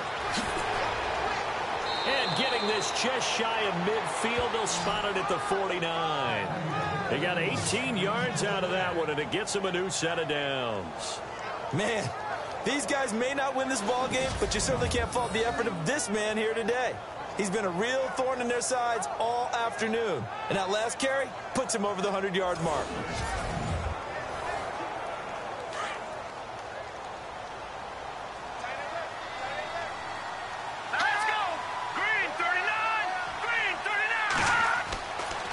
first down, he'll drop to throw. Blitz coming, and down he goes. Brandon Graham. He's the one that got to him. He takes him down for a loss of 9. And plays like that really hurt play calling. They had a really nice gain on the previous play, but gave about half the yardage back on the sack. Excellent pressure up front. Nowhere to go with the football. Down he goes.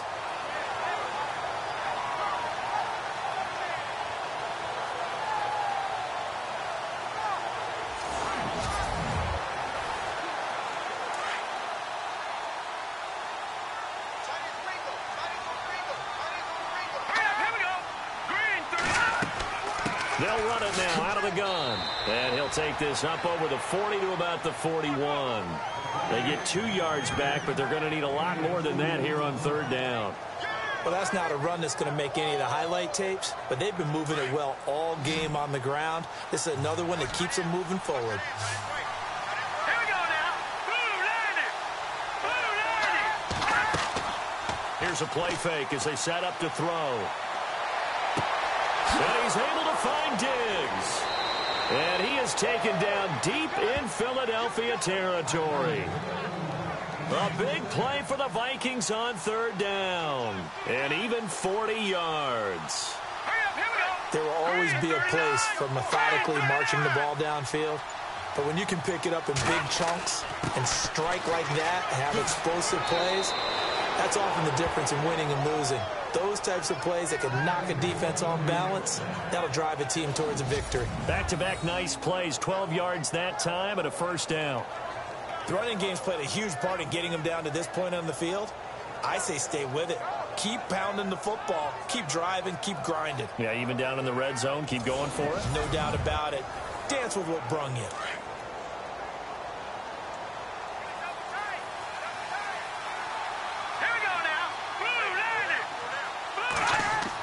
They'll try to run it in with Murray. And he will fight his way into the end zone for a touchdown.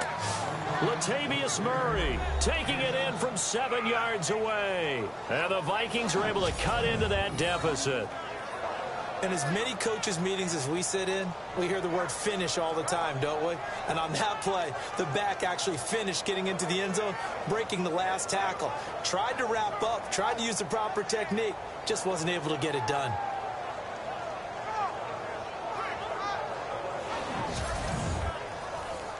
Now Forbath for the extra point. And the lead will be cut down to 14. So that a 7-play, 80-yard drive. And it culminates with a Latavius Murray touchdown run. Forbath out to kick this one away. This one fielded at the 5. And he'll take this across the 25. Couple extra yards up to the 27-yard line.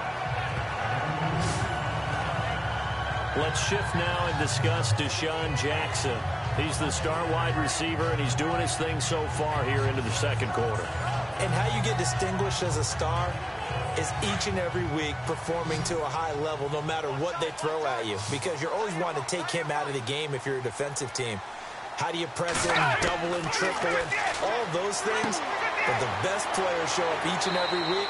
Solid games and some spectacular ones. And he has showed up time and time again. It's a gain of 5, and it'll be a second down.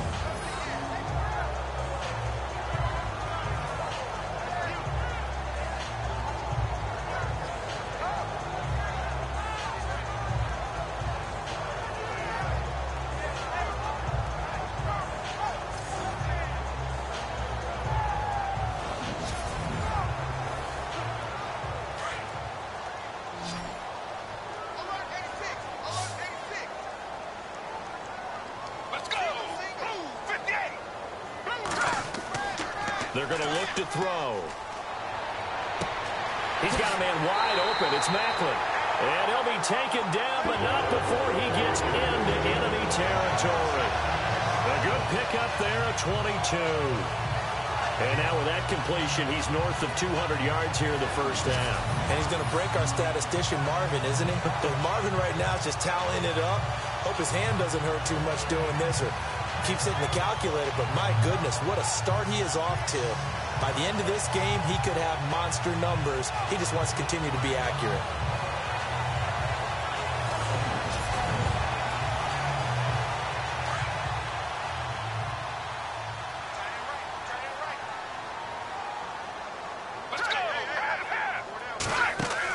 They'll run it now out of the gun.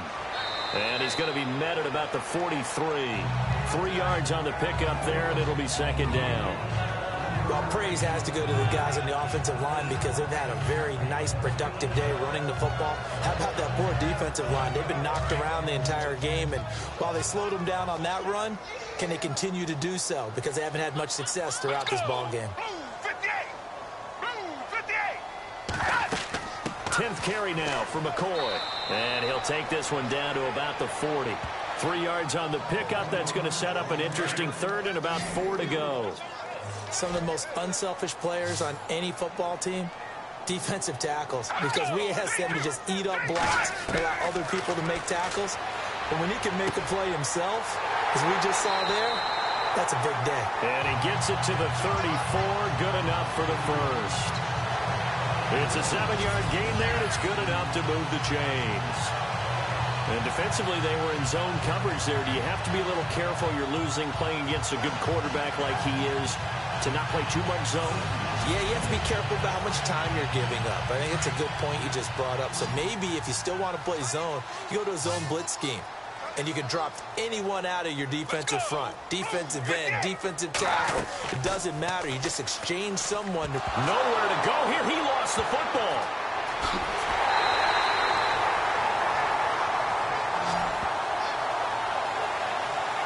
So it goes as a fumble, but the key thing, not a fumble loss. Yeah, that stat's big, isn't it? I mean, I remember watching teams play. The ball might be on the ground a number of times during the game, but the other team doesn't get it. That's a huge difference in the ball game. And in this case, they were able to retain possession.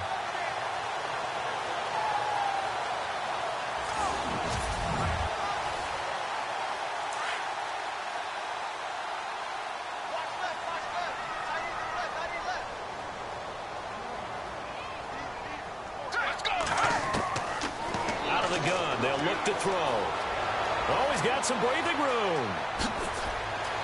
And he gets this one all the way down inside the 20-yard line. A good pickup there, 26 yards.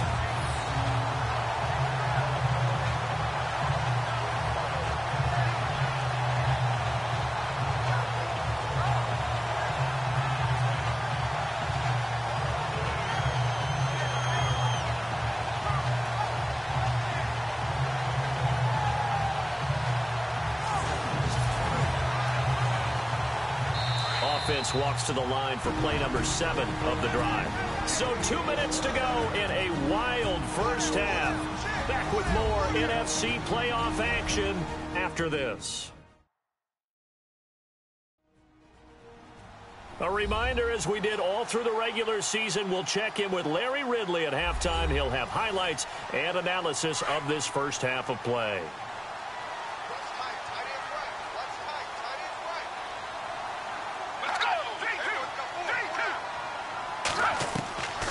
They'll look to throw now on first down.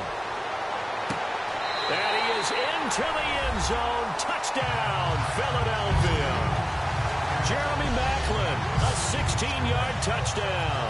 And the Eagles add 6 to their lead. The defense is doing their best, but they're struggling right now. They'll look for some help from their own offense to keep them in the game.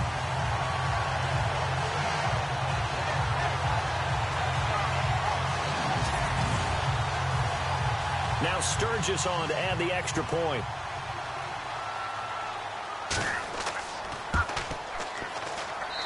And the lead now to 3 touchdowns at 21 points. So that drive takes him down the field in 8 plays. The result, Philadelphia in the end zone.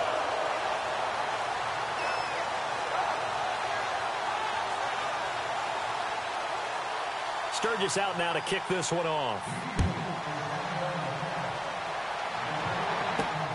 This will be taken in at the 1. And he'll take this up past the 20 and down at the 22-yard line. And our focus now moves to Adrian Peterson. And, Charles, you can't really fault him. He's over 100 yards already. He's not the reason they're losing. And that is really unusual because ordinarily when you set the tone this way and have run it this effectively, usually your team's in control. So it's a very strange situation. And you're right, you can't fault him. He's done a great job for his team thus far. I'm guessing he's saying, feed me on the sidelines. Now will they continue to do it? And he'll be brought down right at the 30 here. A good pickup there. 8 yards on the first down completion. Now they'll throw here out of the gun. Left side caught by Diggs. And he'll be out of bounds up near midfield at the 49. A good pickup there of 20 yards. Well, they brought the pressure, and that meant man coverage behind him, so he's still able to complete the pass. Even as he took the hit. And that's what you have to do, because I was just talking with a coach the other day, and he said, look, it's not always going to be pretty back there. You're going to have to give me completions, even when you're taking some hits. Sometimes you have to be your own blitz control, for lack of a better term. Got to make completions, step up, and make those throws, and he did that.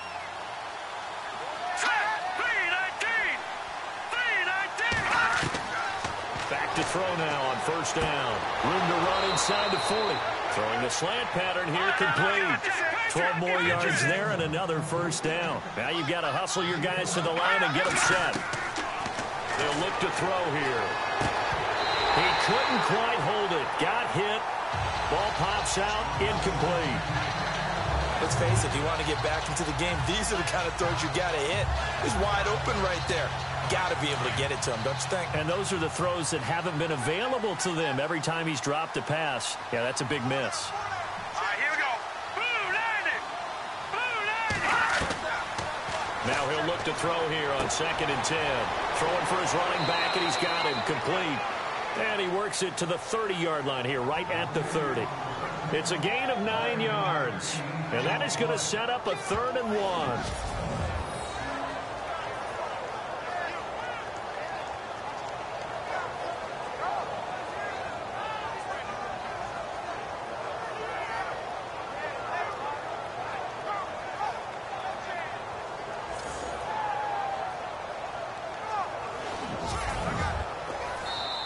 The Vikings going to signal for the first of their timeouts as they'll stop it with just over a minute to go before halftime.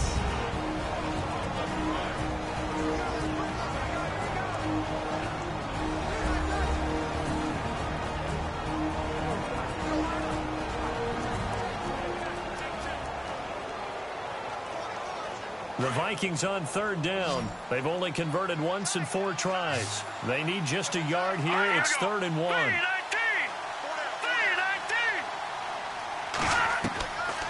They'll set up to throw. Pressure comes, and down he goes. The Eagles get there for the sack. Jordan Hicks in there to drop him for a loss of 10. And it'll be 4th and long. Well, they only had a yard to go. They tried to pass the football. Defense blitz. Defense got there. Yeah, I think on this one, this is probably good scouting, understanding a few tendencies, and figuring out that, hey, they may take a shot. They dialed up the pressure and got to him. Here's Ryan Quigley now as he'll punt it away for the 4th time today.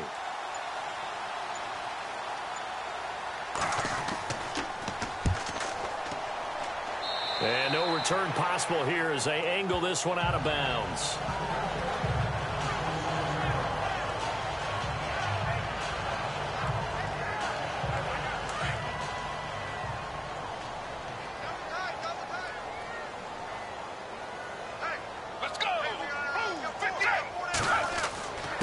This give is to McCoy.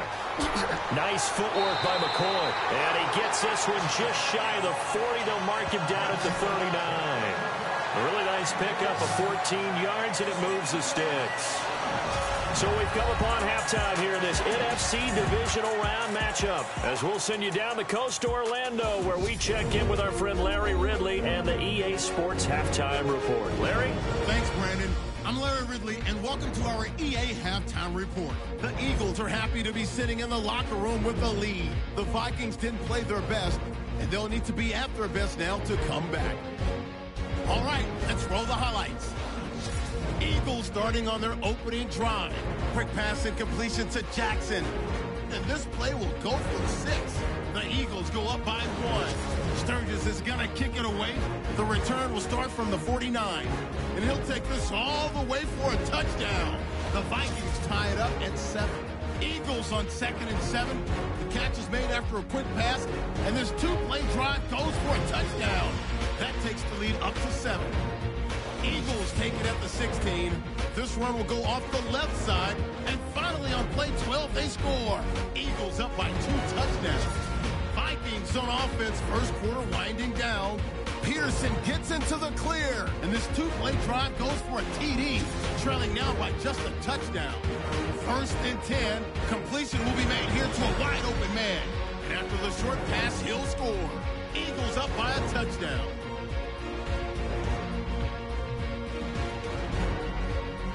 Now 1st and 10, McCoy's going to look for space, and he's going for the 77-yard touchdown.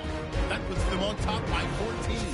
Eagles on 2nd and 7. The quick pass and completion is made, and 29 yards later, he'll go in for the score.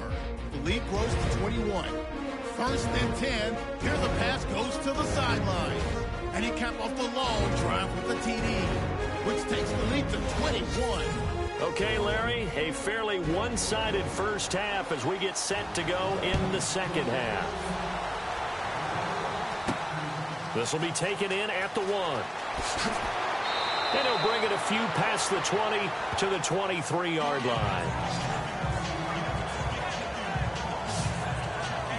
Out come the Vikings. They'll have it first on offense as we begin the third. These guys had to punt their last possession, and that's become too familiar of a refrain. Too many of these drives just wound up going nowhere. Well, you know how in baseball when the pitcher gets a base hit and he's on base, they bring his jacket out to him to keep him warm? A lot of times the punter goes to the sideline, puts on sweatpants or a wrap over his leg to keep it warm. You might need a massage from the trainer right now from all the work he's getting. And they're going to get this one all the way out across the 45. That one goes for 24 yards. They like going to him in the slot. He catches another one. I think this comes under the heading of until they stop him, why not go back to it? He has something going really well. Great working relationship with the guy throwing the ball, and they keep making the connection. So the offense has it 1st and 10.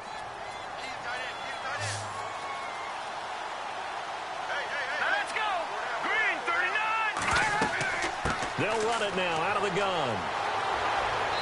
And he's going to fight his way forward here for a modest gain. Give him 5 on the carry there, and it'll be 2nd down. Frustrating for a defense, energizing for an offense. Finding a way to create that type of yardage in your running game, got to make the guys carrying the ball very, very happy.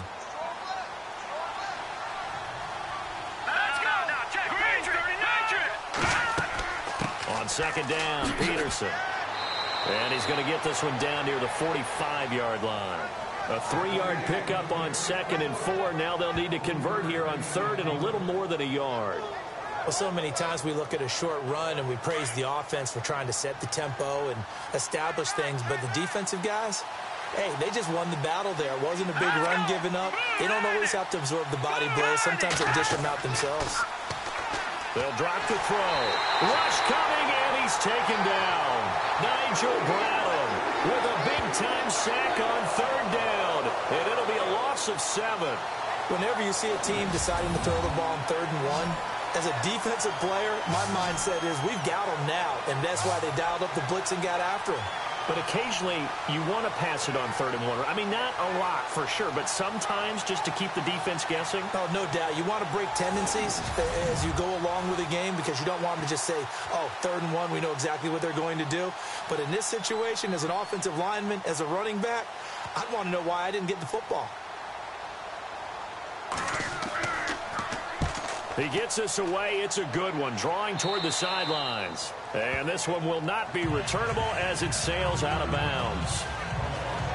Deshaun Jackson getting set to go again on offense. Now, this defense, they wouldn't mind not seeing him again for a while. 3 trips to the end zone. How about that?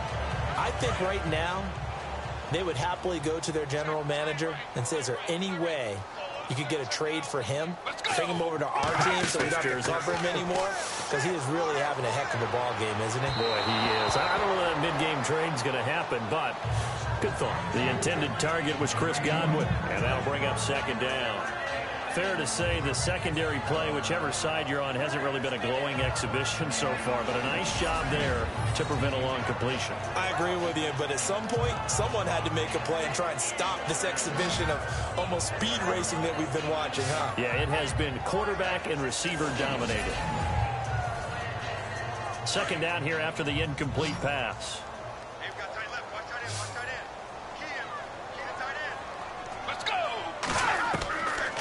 Now back to throw. Over the middle, he finds Godwin complete.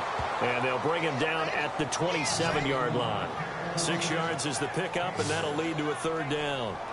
Nothing flashy there. The slant to the slot. Oh, and the frustration for the defensive guys, because it's a quick play. And you know it's going to be a bang-bang play in terms of the throw and the catch. And then he's able to absorb the contact and complete it.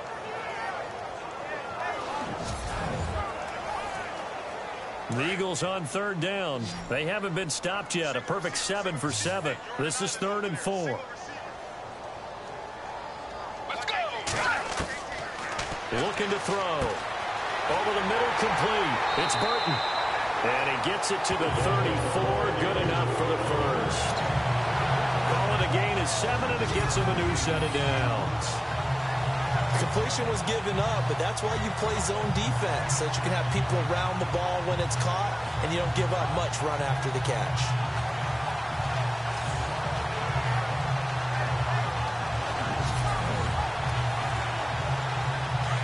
Looking to jam the receivers at the line here. Press coverage look defensively.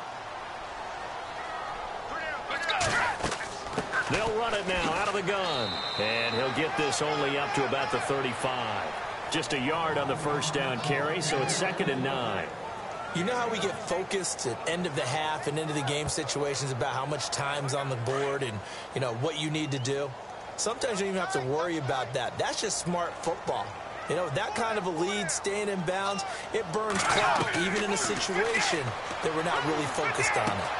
A dump off to Sproles. 5 yards on the pickup, and that'll make it 3rd down.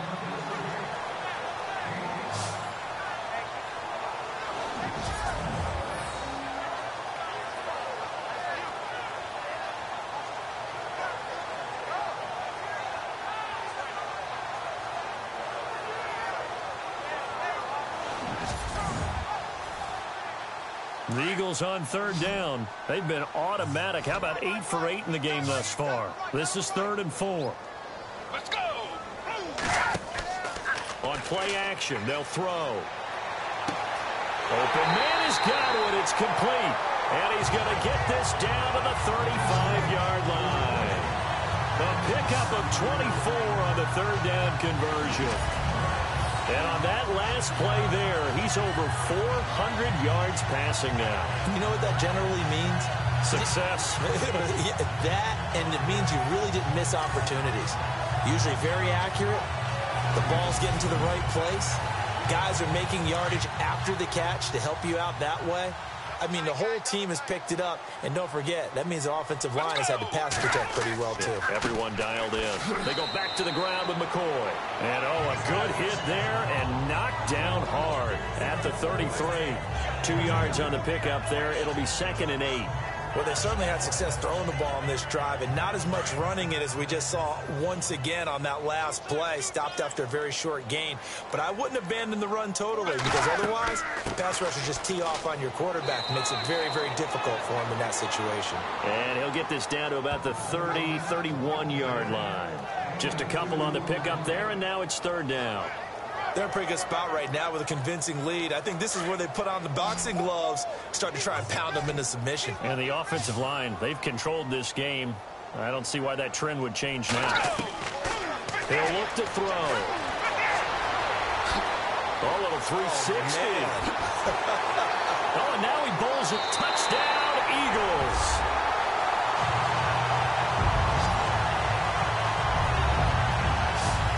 certainly played a pivotal role with those 2 TDs and why they're up on the scoreboard right now. Well, someone's all about winning, aren't they? Because he's not worried about the numbers. Sure, it's great to have 2 touchdowns. The bottom line is what he's doing is contributing to their lead. He wants to continue to do so.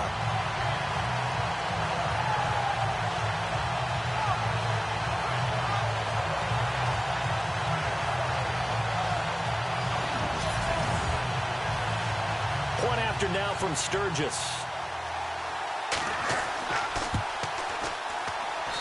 And that'll increase their lead to 28. A good drive that time as they go 9 plays in all. And the last play, a really nice run that culminated in the touchdown. Sturgis out now to kick this one off. This is taken at his 4. And he is out of bounds as they'll start up past the 30.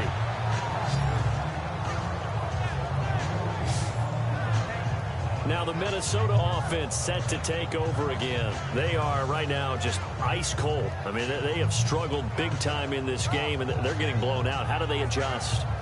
So tough because we always talk about it being a team game, and you need all 11 working well together. But every now and then, partner, you need that one guy who can make a play against all odds that maybe can ignite things. And I think that's what they're looking for right now. Yeah, you talk about going to your playmakers. They probably need to do it. Find someone that you're used to touching the football that makes big plays and give them that opportunity to maybe wake up everyone else. Here's Peterson as they begin on the ground. And he'll get this up only to about the 33. Yeah, that wasn't a big run, just a short one there. But guess what? Sometimes you treat it like boxing. You throw that jab out there, and you throw it again, then you come with a big punch later. Maybe they're just trying to set them up. Let's go! Over!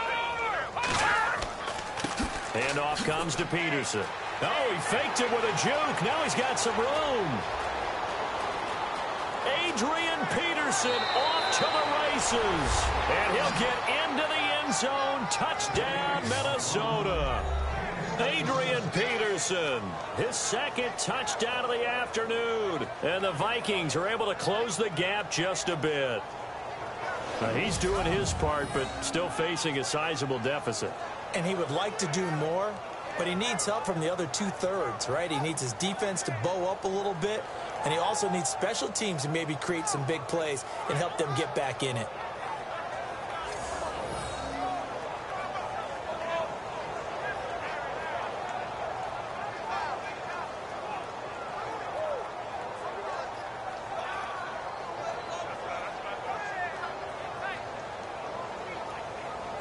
Forbath to add the extra point.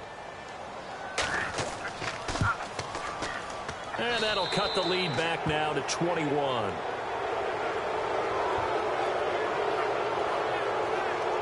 It only took him 2 plays there to find the end zone. The last one, the long run, getting him in for 6 points.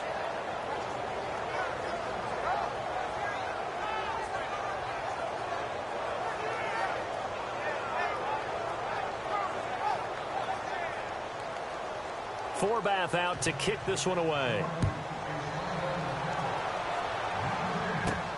This is taken at his 4. And a pretty good return here. He'll be stopped just shy of the 25 at the 24-yard line. Here now a look at LaShawn McCoy. He's been a good workhorse. I know we use the word workhorse a lot, but he's been a good workhorse for him in this one. No doubt about it, and there's nothing wrong with that. That's what you're looking for if you're a back, because that means everything's coming together for you. Big guys up front have created space. You've run through it. You've probably gotten some help even from the wide receivers who want to catch passes as opposed to block, but they're helping out too. Yeah, everyone's pitching in. He's had a good game. Now a first down carry here for McCoy. And he'll be knocked down sideways near the 25. Just a yard on the pickup there, and it'll bring up a 2nd and 9. Not a big run on the first play of the drive, but that doesn't necessarily mean it was a bad play. Sometimes you're just trying to settle in, get your guys a little bit of contact, and get things moving. Let's go! They go now to McCoy. He's seen a ton of action this afternoon. And not a whole lot doing there as he'll get it up to about the 28-yard line. Give him 3 yards, and now they're left needing a conversion here on 3rd and 6. The Eagles on 3rd down. They amazingly have not seen a 4th down yet. They've converted every time. This will be 3rd and 6. He'll drop to throw. Pressure coming from the Vikings, and they get there and bring him down. You know, on these types of plays, we're always looking to assess blame. Okay, where did it break down? Sometimes it's just a great play.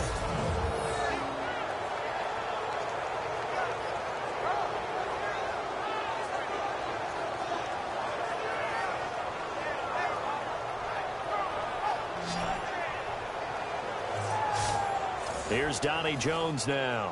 And the way this offense has moved the ball, he hasn't been needed till here in the 3rd.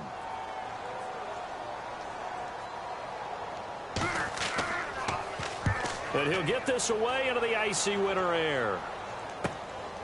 Fielded at the 33. Give him 11 yards that time on the return. And the Vikings will take over here 1st and 10.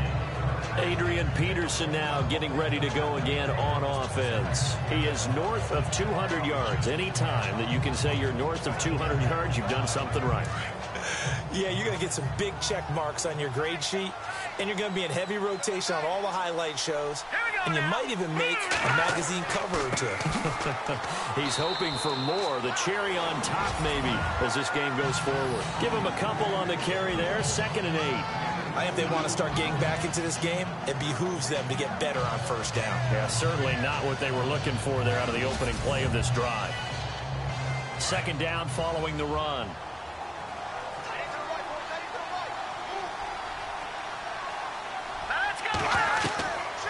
From the shotgun, he'll look to throw. He's got the connection over the middle to Diggs. And taking it across midfield and inside the 45. It's a 10-yard pickup, and it moves the chains.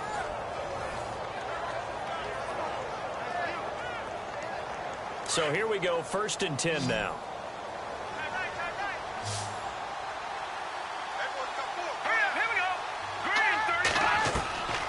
He'll look to throw.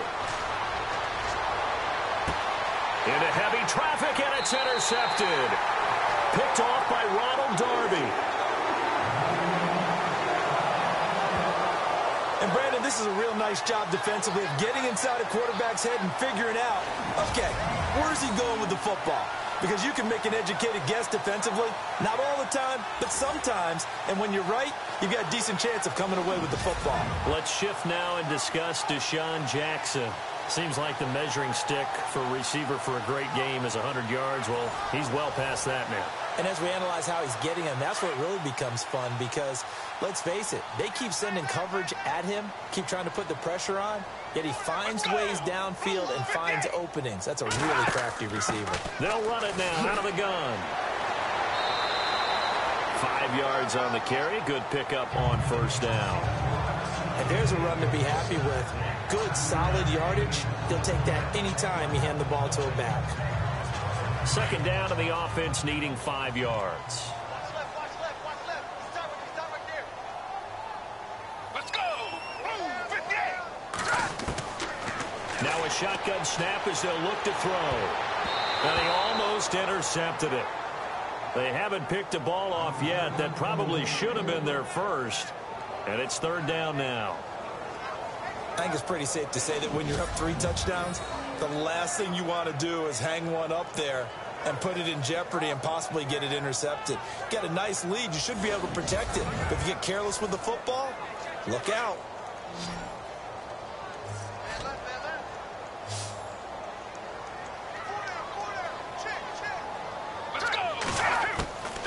Out of the gun now on 3rd down. Going to drop this off to McCoy. Complete.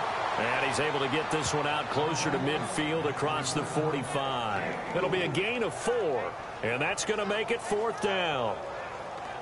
Whether you're playing West Coast offense or not, one of the maxims of the West Coast offense is you're either throwing a touchdown or a check down. In other words, look for the big shot, but be smart. I think they did exactly that on that play. They didn't get the first down, but they're taking care of the ball well. Yeah, and being rightly cautious with that lead here in the second half. Yeah, call it 38 yards on the punt, no return. And the Vikings will be backed up deep to begin their drive as they take over 1st and 10.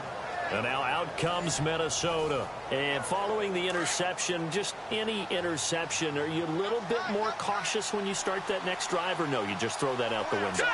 I think you are. I don't think that there's any way you can run back out there and go, totally didn't affect me. Let's just go ahead and be loose with the football again.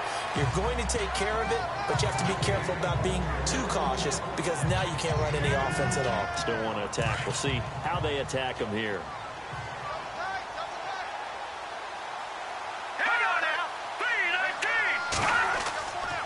Another tote for the workhorse here this afternoon. Peterson. Peterson a first down and more. That's good for 21 yards and a first down. Well, partner, I have to say they called him in the right defense there. Nickel set, 5th defensive back on the field, and they love to run against that because now you typically get a bigger blocker on a smaller defender. Yeah, because those DBs like you, they want the interception. They're not as worried about the running play, right? Not at all. And I still remember being in school, and one of my offensive line teammates used to say, boy, I'd love to come downfield and hit you little people. Good run there.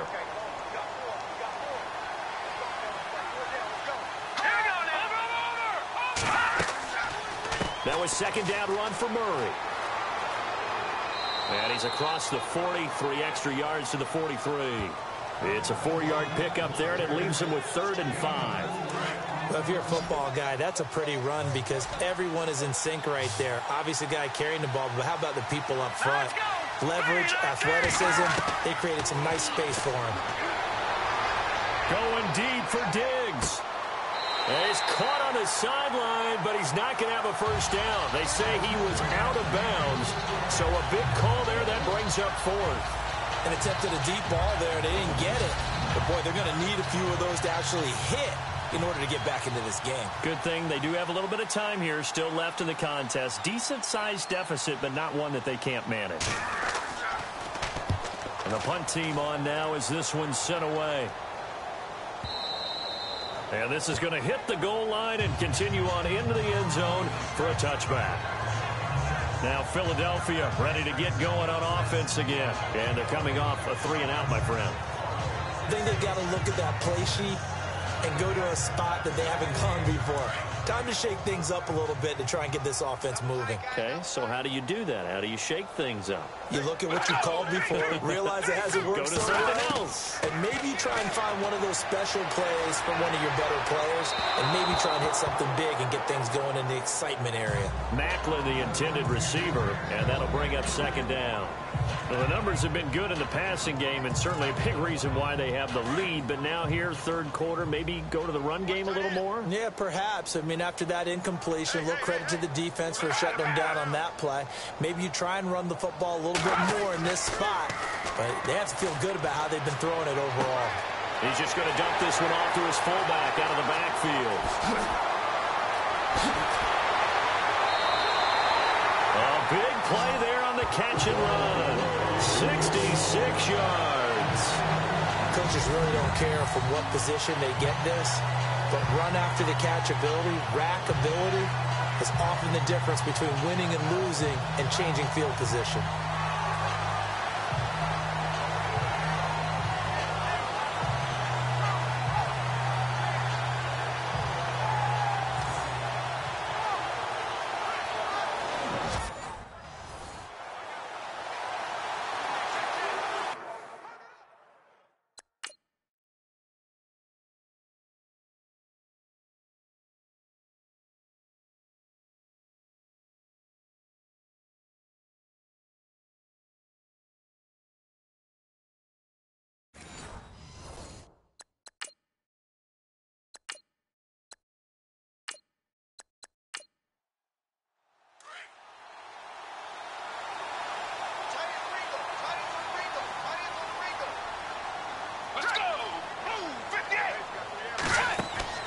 Now they'll run the option to the short side left. And he is into the end zone. Touchdown, Philadelphia.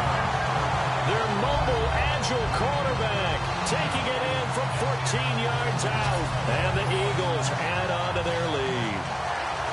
He keeps carrying the ball into the end zone, and in this one, he's sort of carrying the team on his back. He's the reason that they lead right now. No question about it. And you talk about on his back, he's not minding the extra weight at all, is he? Carrying that just as lightly as he does the football. Yeah, what a great performance so far. Those 3 touchdowns and got him in the lead. And that'll increase their lead to 28. Sturgis out now to kick this one off. This fielded at the 2. And not a bad return here. He gets it out to the 25-yard line.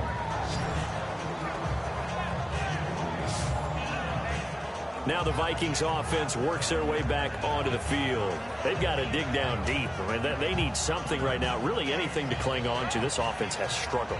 Partner, join me in a walk to their locker room at the half, okay? Because I think what we would have seen is an offensive coordinator and his assistant coaches getting together all their positions, then coming together as a group, going over adjustments, and then the head coach coming in and just screaming, wake up. Yeah. Let's get moving, guys. I'm kind of glad we weren't in there at halftime, actually. I mean, you think you might have turned it on us, too? Yeah, but right now, whatever was said hasn't been working. Looks like the defense in press coverage here.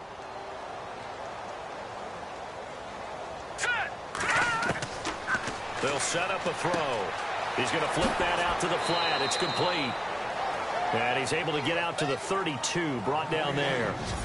1 quarter remains for a trip to the NFC title game. We'll return with more after this. You're watching the NFL on EA Sports. And welcome back. We are in the city of brotherly love, Philadelphia. A lot of happy faces in the crowd at this point as their guys have a big lead here to start quarter number 4.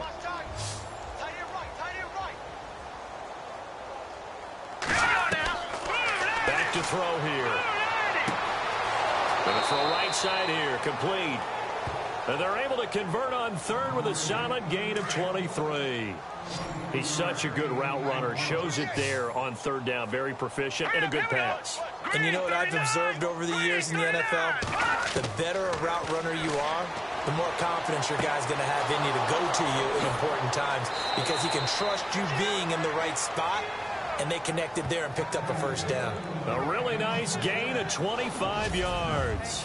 Hard to believe his first catch of the game defensively. They bottled him up. That's why they're well on their way to victory. Put your best cover guy on him and then change the coverages behind him throughout the game. Brackets, double, zone, man, you name it. Make sure he gets a lot of angles. And now a first down following that long gain.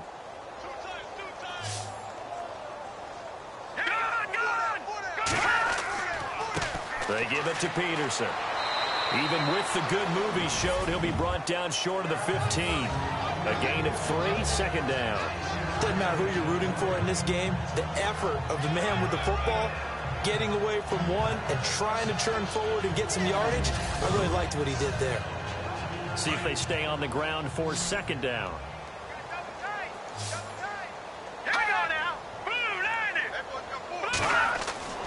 They'll look to throw.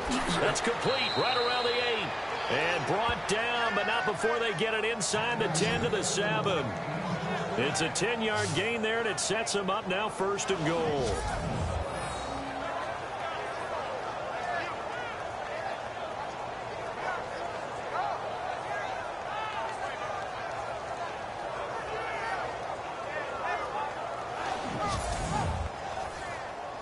And here comes play number 6 on this drive.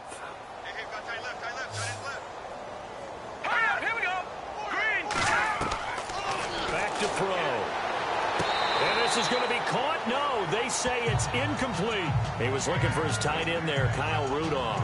And it's second down. Boy, you will not see a quarterback of his caliber miss on one like that very often. I mean, there it is, wide open, got the shot, and he misfires. We talk about, boy, he'll want that one back all the time. He definitely wants that one back. Second and goal from the 7. This will be caught at about the 6. And he will score. Touchdown, Vikings. Jerome Felton, a 7-yard touchdown grab. And the Vikings are able to cut into that deficit. And he wasn't blocking or running it there. They tossed it to him. And you remember the good old days when the 49ers were riding roughshod in the league? They used their fullback in pass plays all the time. Roger Craig, Tom Rathman, those guys were terrific at running these types of plays. And that'll cut the lead back now to 21.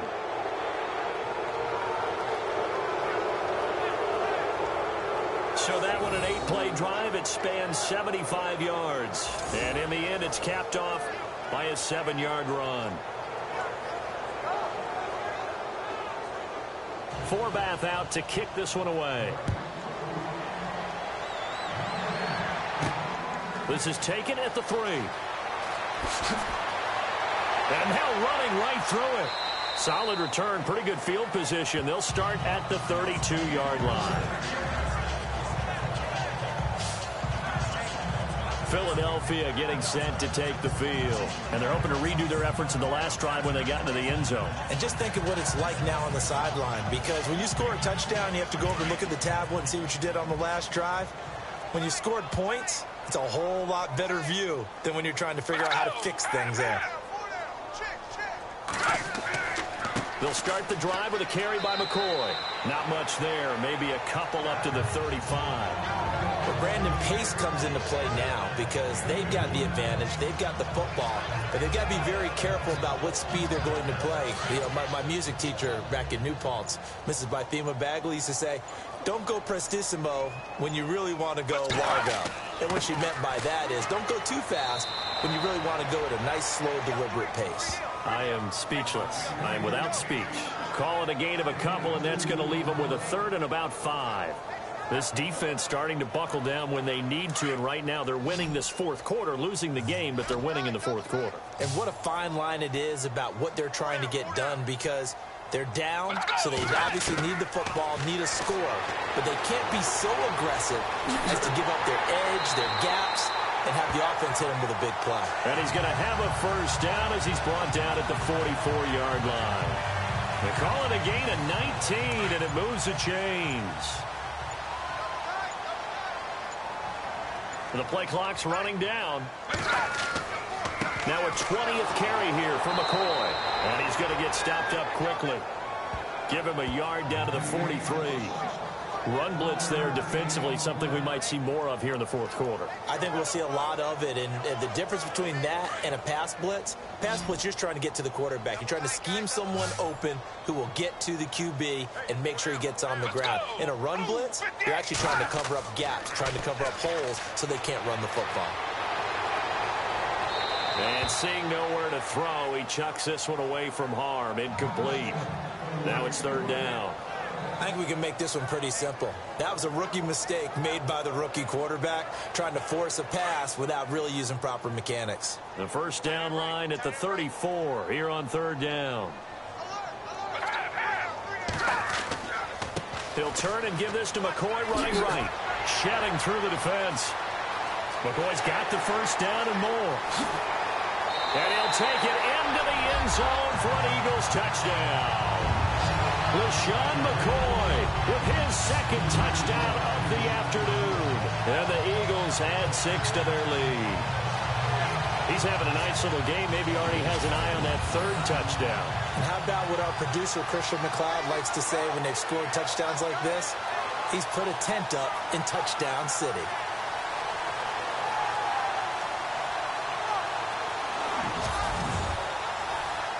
Now Sturgis on to add the extra point.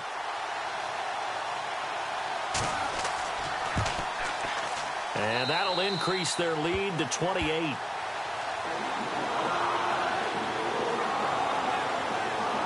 That time a 6-play drive. And it ends with a LaShawn McCoy touchdown run.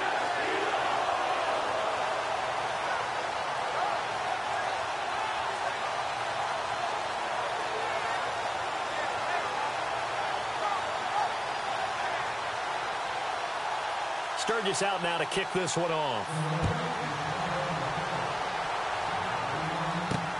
This is fielded at the goal line. And he'll take this one near the 25, call it the 26-yard line. And now out comes Minnesota. And for them, a touchdown their last go-around. Obviously, they'll be hoping to do that again. And when you start plotting for this drive, when you start thinking to yourself, okay, what are we going to do? You don't go away from what you did before because that worked, but you have to be prepared for wrinkles and counters because you know they'll make some adjustments. They'll come out throwing here on first down. And he will find his man on the end route, complete. And they get him down, but not before he takes it across the 40-yard line. 17 yards on the pickup there, and the drive will continue.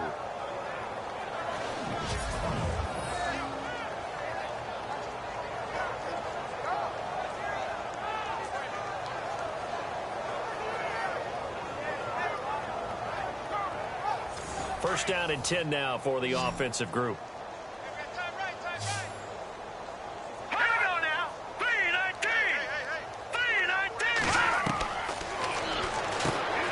Quick throw that's complete on the inside slant. And he'll be taken down, but not before he gets into enemy territory. Give him 11 yards that time and a new set of downs.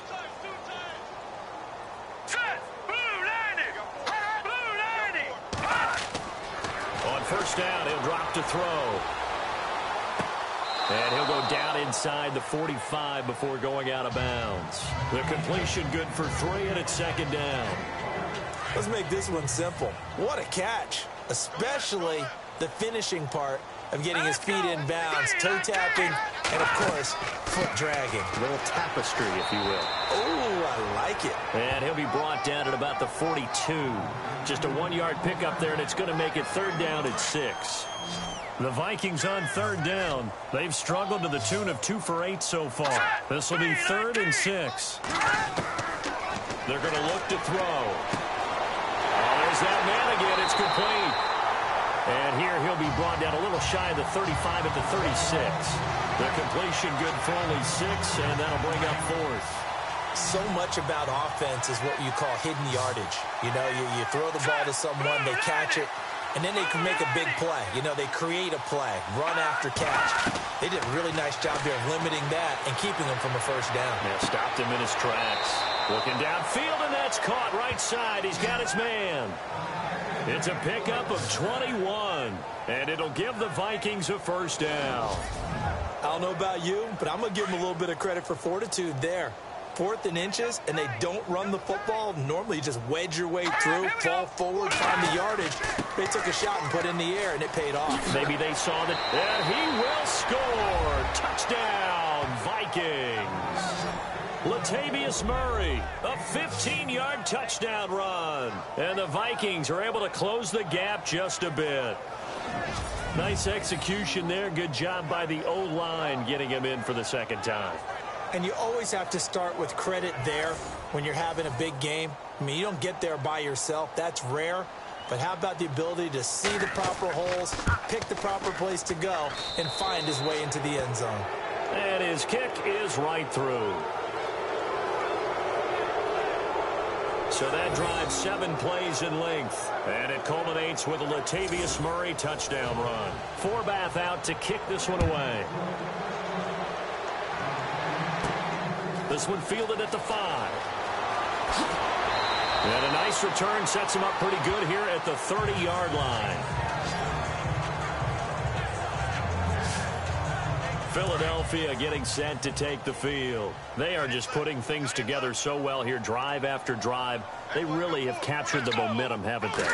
They've taken momentum and pretty much not just give them a jersey, but a seat on the bench as well. Whatever do you need, you've got it, because the way they're stringing things together and creating that distance between them and their opponent is really hard to narrow that gap. And the other part is they're taking their spirit away from them, too. Yeah, now they're just looking to add. LaShawn McCoy off to the races. 20, 10, and he is into the end zone. Touchdown, Philadelphia. LaShawn McCoy saving his best for the playoffs with his 3rd touchdown of the game. And the Eagles add on to their lead. He's got the hat trick. 3 touchdowns now. Did you throw yours? Did you throw yours out? I didn't have mine. You've got yours. You've got one of those Abe Lincoln hats. Yeah, and that stovepipe is going right out there for a nose for the end zone. 3rd time today. I think he deserves a tip of the cap.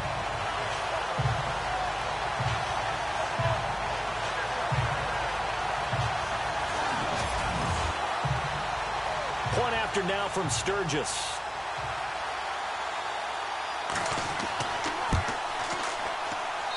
And that'll increase their lead to 28. Sturgis out now to kick this one off. This fielded at the 2. And he'll get it up to about the 26-yard line, just across the 25. The Vikings offense now, they get ready to head back on the field. And they will simply, Charles, be looking to duplicate what they did last drive when they were able to push it in for 6. And they hope it'll be that easy, right? To be able to take exactly what happened before, replicate it. They may have to make a few additional changes along the way because I'm sure the defense will make some adjustments, but they've got to have great confidence having scored the last time out. And he's got the hook up here. It's Kyle Rudolph. And they get him down, but not before he takes it across the 40-yard line. 15 yards through the air and a first down. This game just keeps evolving and changing, doesn't it? You got a tight end who can move around a lot, not necessarily using a big body on him. Sometimes you take a corner, a better cover guy, and put him on him and try and take him out of the game, as we've seen in this one. You're exactly right. They've taken him out of the game. That was just his first catch. Big reason they're losing right now. A really nice gain of 25 yards. And at this stage, down in the second half, looks like they just wanted to find a way to get it in the hands of their playmaker, and they did. I think you're exactly right. I don't think the coordinator's looking at his play sheet and trying to figure out which play will work well. He's trying to figure out how to get the ball to the playmaker that you just described. Looking down at that sheet, you find people plays, not necessarily X's and O's, and that's exactly what they did there. And brought down, but not before they're inside the 25. 10 more there and another first down. He's having a nice game through the air. His decision-making's been really good, solid there again. Just seeing nothing downfield goes underneath. Nice game. How about the patience? Because when you're having a big game through the air, you're looking for those chunk plays, those big ones downfield. Instead, as you noted, takes the check down, dumps it off, gains good yardage anyway. Really well executed. And a good run as he manages 7 yards down to the 17. Some runs are blocked so well, you almost forget that someone has to carry the ball to gain the yardage. The leverage by the offensive line to create space up front, really well done. They keep it on the ground, but this time it's Murray. And he'll be stopped after a gain of only a couple down to the 15-yard line. This is how offensive coordinators earn their money. He thought he was ahead of the curve after first down. Got 7 yards first down play, but then you get stuffed there on second down, maybe just a yard out of it. Now your advantage is evaporated. And brought down, but the juke, the very nice juke, gives him the first down yardage there. They're able to convert on third down, and that sets up a 1st and goal. On third down, that's a good job of situational football and understanding where the first down marker was and getting there. He's going to flip one out here to his running back. And he'll be brought down right on the edge of the goal line at about the 1-yard line. A gain of 7 that time. 2nd goal. They don't need to run another play here before the 2-minute warning. Let's see if they do it anyway. Here we go now. Green 39. They'll run for it with Peterson. And maybe a measure of revenge there. He's had his way in this one, but this time they get him behind the line.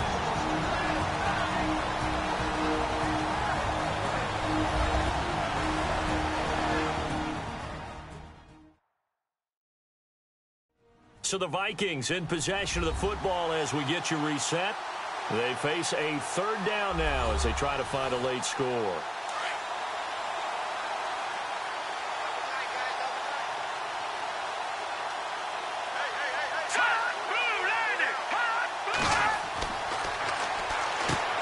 And he'll get into the end zone. Touchdown, Minnesota.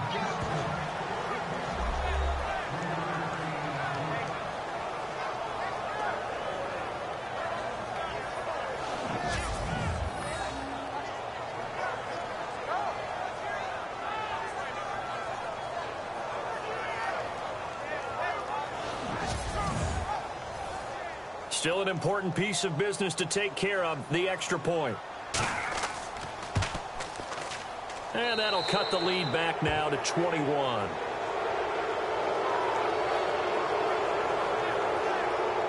So that drive consumes 9 plays all told. And it's polished off by a Vikings score.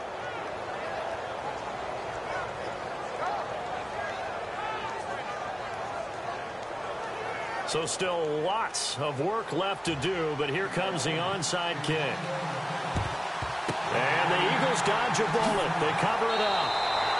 The risk-reward of the onside kick, when you don't get it, the risk comes out to play, and here they gave up great field position. And that's the key to everything, because you're trying your best to press advantages when you have them, and field position leads you to that.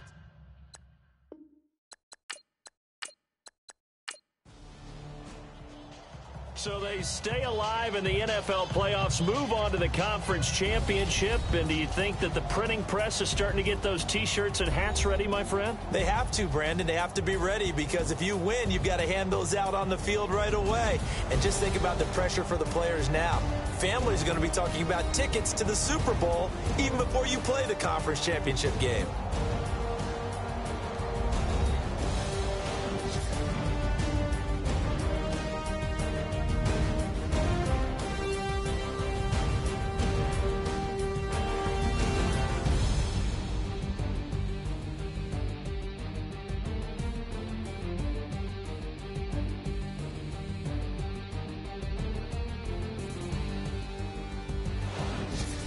So that'll do it. For my partner, Charles Davis, and the best darn crew in the industry, I'm Brandon Gaudin. This has been a presentation of the NFL on EA Sports. The Eagles are winners here as we say so long from Philadelphia.